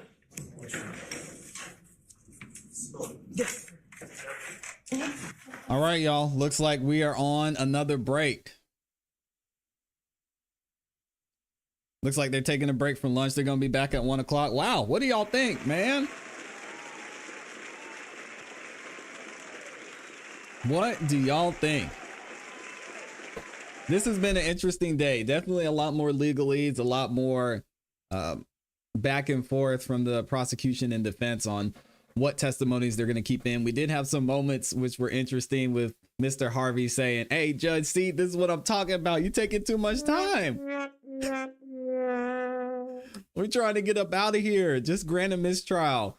But no, we've seen Judge Whitaker. She is going to follow the rules. She's going to take her time, make sure she dots her I's and crosses her T's. So I want to hear what y'all think before we get out of here. I actually have one more thing I wanted to go over with y'all. And this is what Judge Whitaker had to say about Brian Steele trying to get Miss Love and Miss Hilton off the case, if y'all haven't heard about that. But let me see what y'all are saying in the chat. Amy said, "Did the volume just get loud?" Yeah, I switched my volume. So let me make sure. I switched my source. So sorry if it got a little bit loud on y'all. El Papacito says, "Okay, had enough of Hilton. I want to hear from Gorilla Grip." You talking about Fannie Willis and 88 Love. She's worse than Hilton. Yeah, she's making Miss Hilton put in some work for sure. What else? Lauren Robinson says they still got to eat jail food. Dang.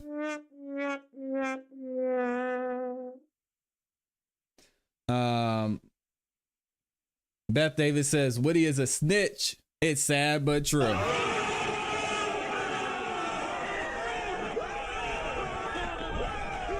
I mean, and Amy says it. Thank y'all for the likes. Ooh, we got almost 3,000 likes. Let's go. This is history on the Music Morning Show. This has been the biggest show that we've had so far. Thank y'all so much for supporting.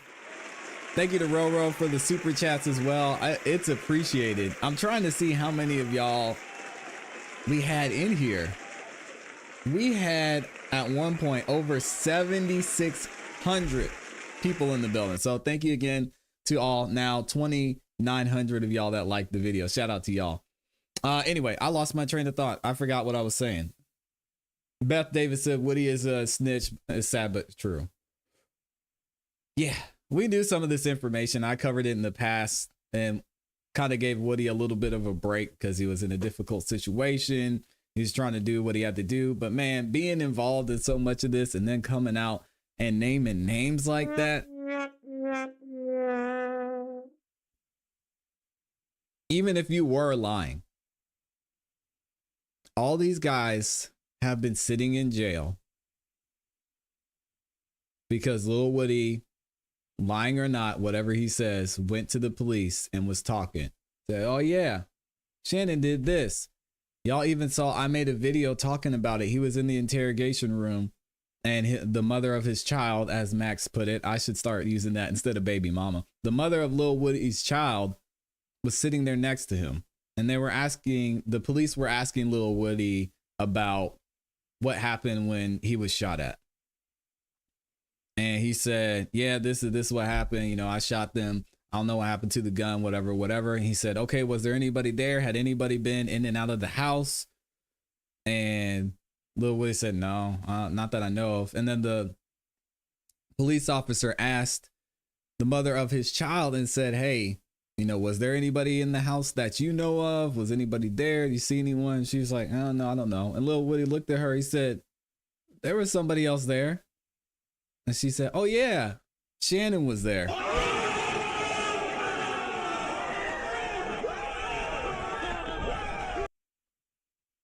So they were naming names and talking about everybody. All these people that were named by Lil Woody, they've been sitting behind bars for a long time. So it goes back to with the judge not granting bond. I can kind of see maybe why they didn't grant bond at the beginning, especially if they knew, man, if they knew that Lil Woody was the main one that was going to be testifying, which he has been, then it could be problems for him. So it's tough out here.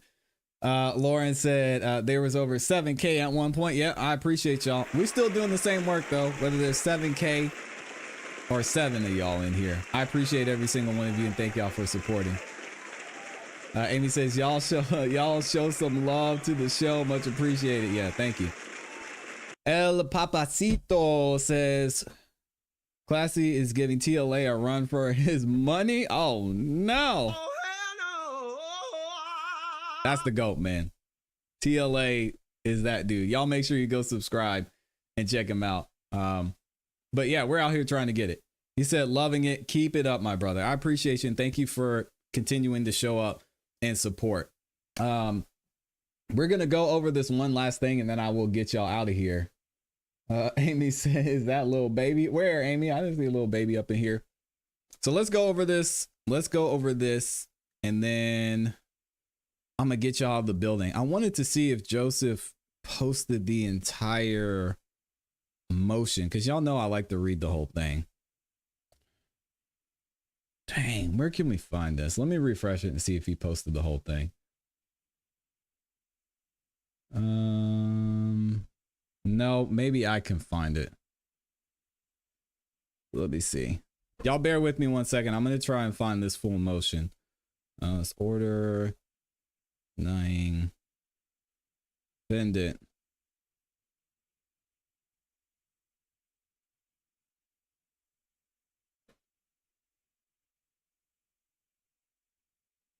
Motion to disqualify lawyers Love and Hilton. Because I wanna find the whole thing just so we can get the background, which we pretty much know the story, but let's see. That was April 3rd. That's not the right one. We already saw the motion to disqualify. Let me try and see if I can do it this way. Deny.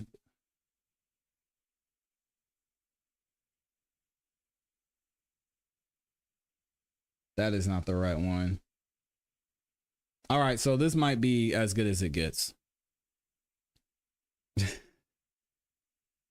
Amy said Lil Woody's baby is called Lil Baby. Oh my God. Amy, I know you can do better than that. Come on now.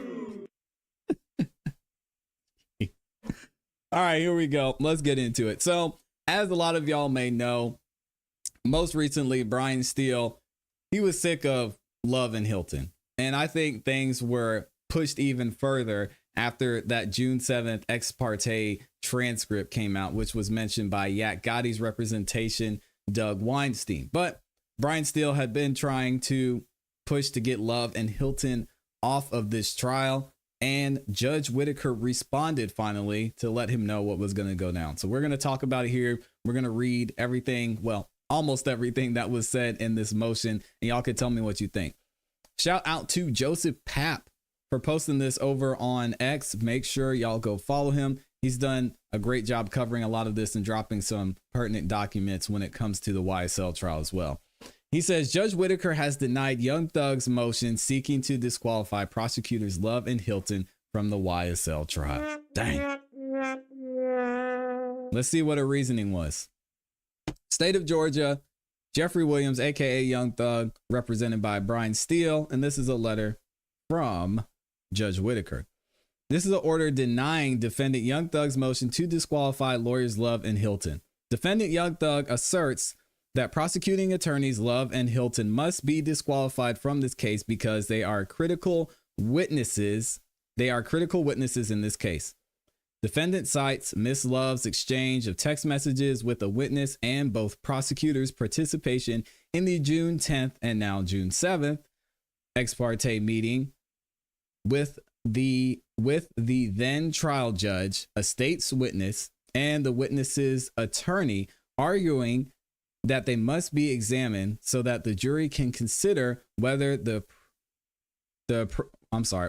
predecessor trial judge was biased for the prosecution in this case. And it'll be interesting to see again if Brian Steele is going to file another motion to get them out of there, considering that now we know about the June 7th ex parte meeting. A defendant seeking disqualification of prosecutors in the trial bears a heavy burden of proving that such an extreme action is warranted. All right. And then they cite, or Judge Whitaker cites, the Lewis versus State, where it says it is the burden of the party seeking to disqualify counsel to prove the extraordinary remedy of disqualification is warranted. Under Rule 3.7 of the Georgia Rules of Professional Conduct, the party moving for disqualification of a lawyer must generally show that the lawyer is likely to be a necessary witness, and by demonstrating that the lawyer's testimony is relevant to disputed material questions of fact and that there is no other evidence available to prove those facts. And you see Clog v. Richello, hopefully I said that right, cleaned up, emphasis added. And our appellate courts have instructed that the practice of permitting counsel for a party to be called as a witness should be discouraged and a matter of compelling need only. All right. And then we have another one, Godwin versus State. There is other evidence available. The text messages at issue were introduced at trial as Exhibit 35AA and B, and the witness has already testified.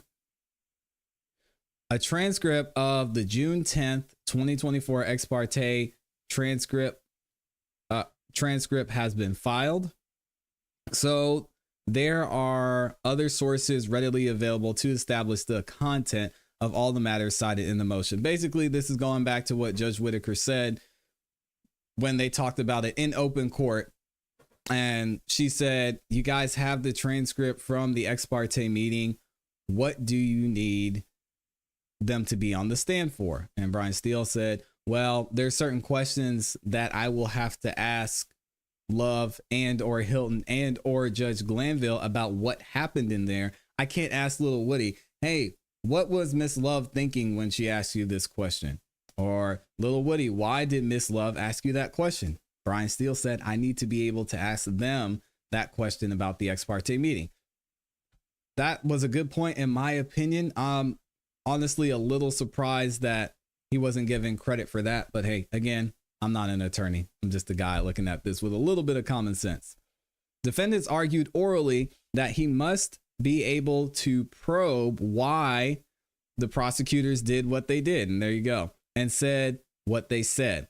And only the prosecutors can provide that information. Exactly. However, why the prosecutors may have engaged as they did is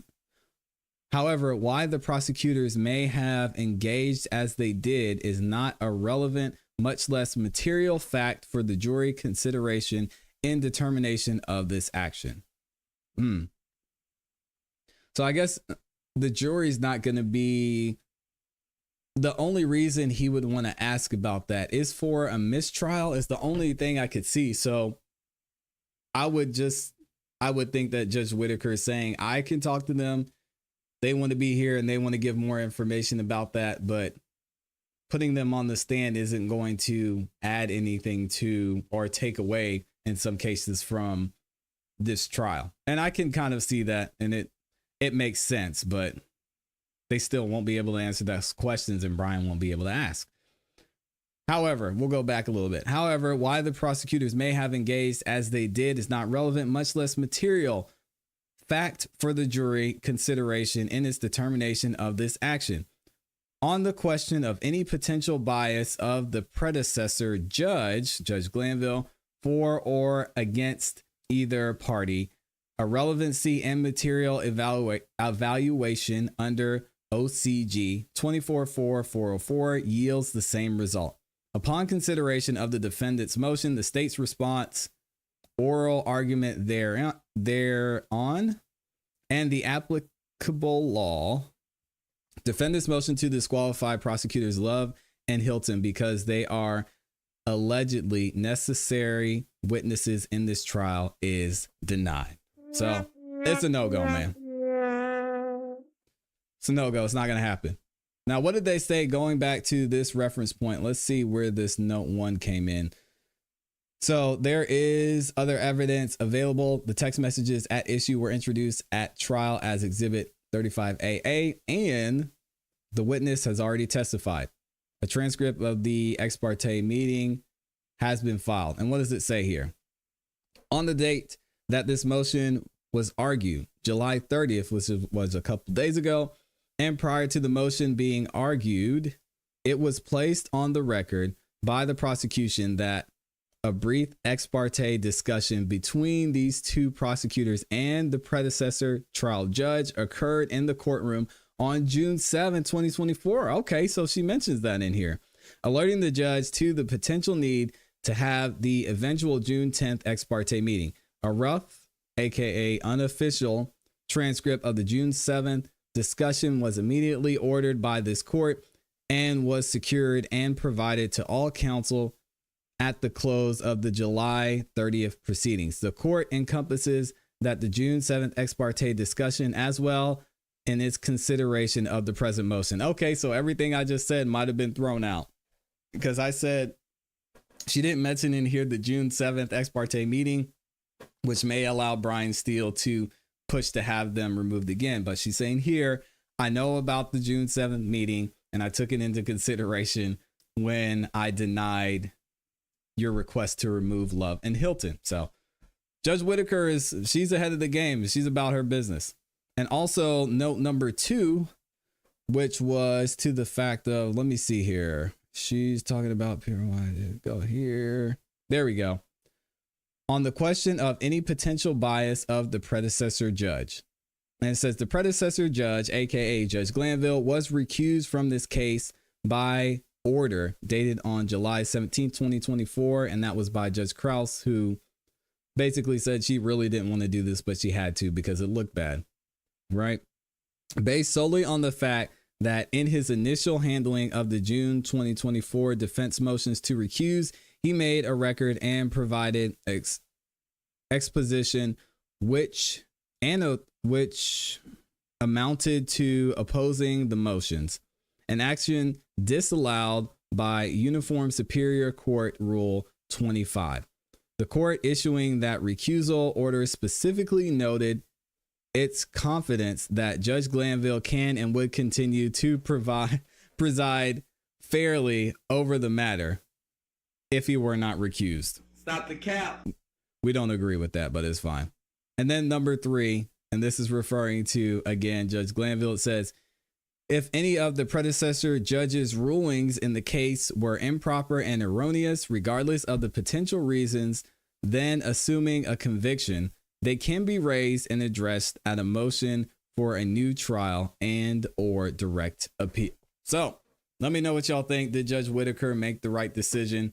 I know Brian Steele's not going to be happy about this, but it seems like there's still a little bit of light at the end of the tunnel when it comes to possibly getting Love and Hilton out of here. So let me know what y'all think in the comments. What are y'all saying in the chat? I got to see this, and then I'm going to get y'all up out of here. Shout out to everybody in the building as well. We have over 3,200 likes on the video. Thank y'all so much. Amy said, "ClassE, you dissed me," shaking my head. Little Woody only makes sense. His baby would be little baby.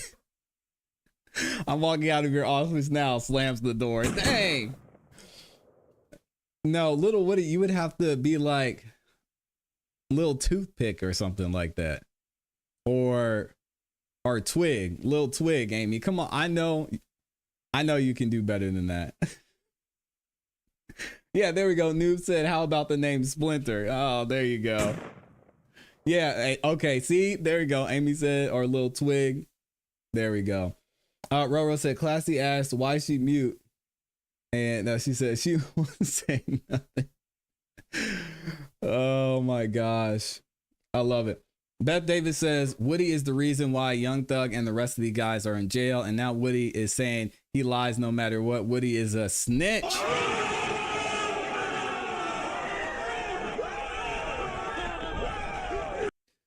Noob says, yep, the transcripts are fake.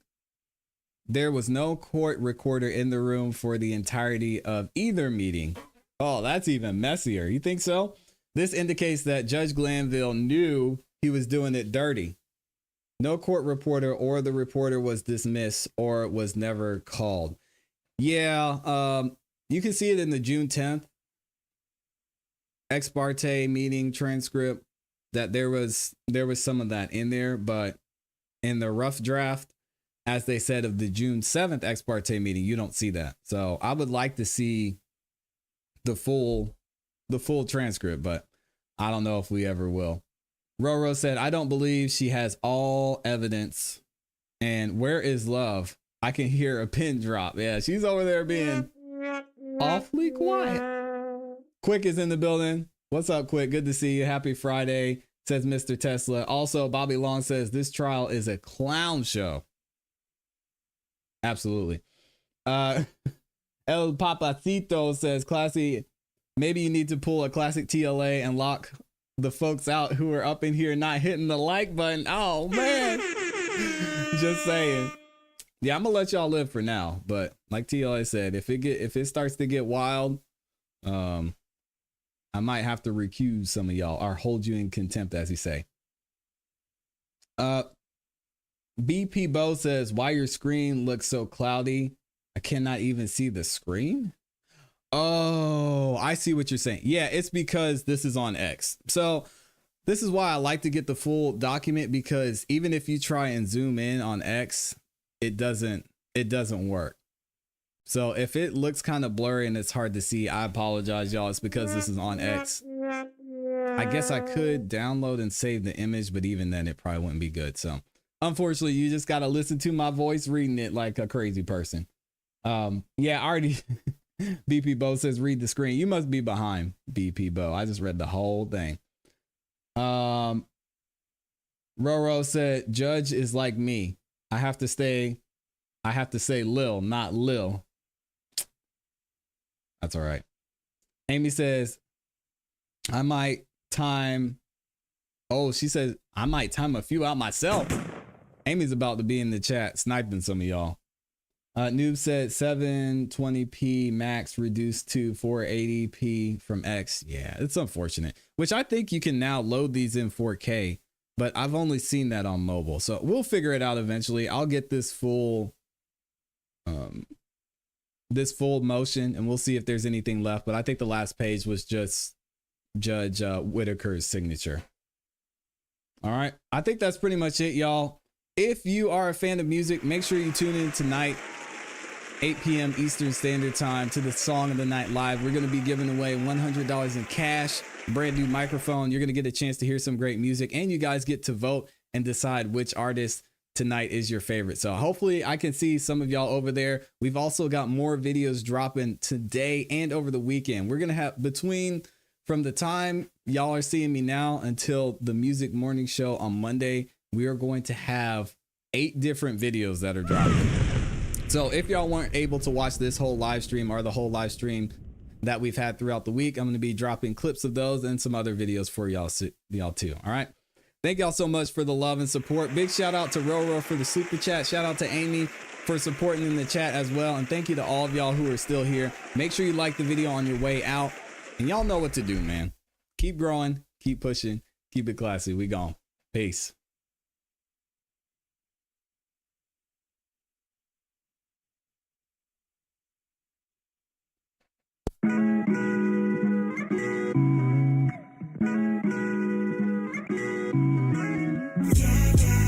We're real strong people.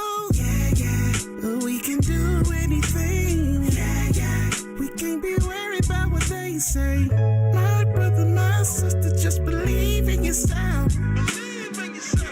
Believe in your skin. Believe in your health. Believe in yourself. Believe in your talk. Believe in your walk. Believe in yourself.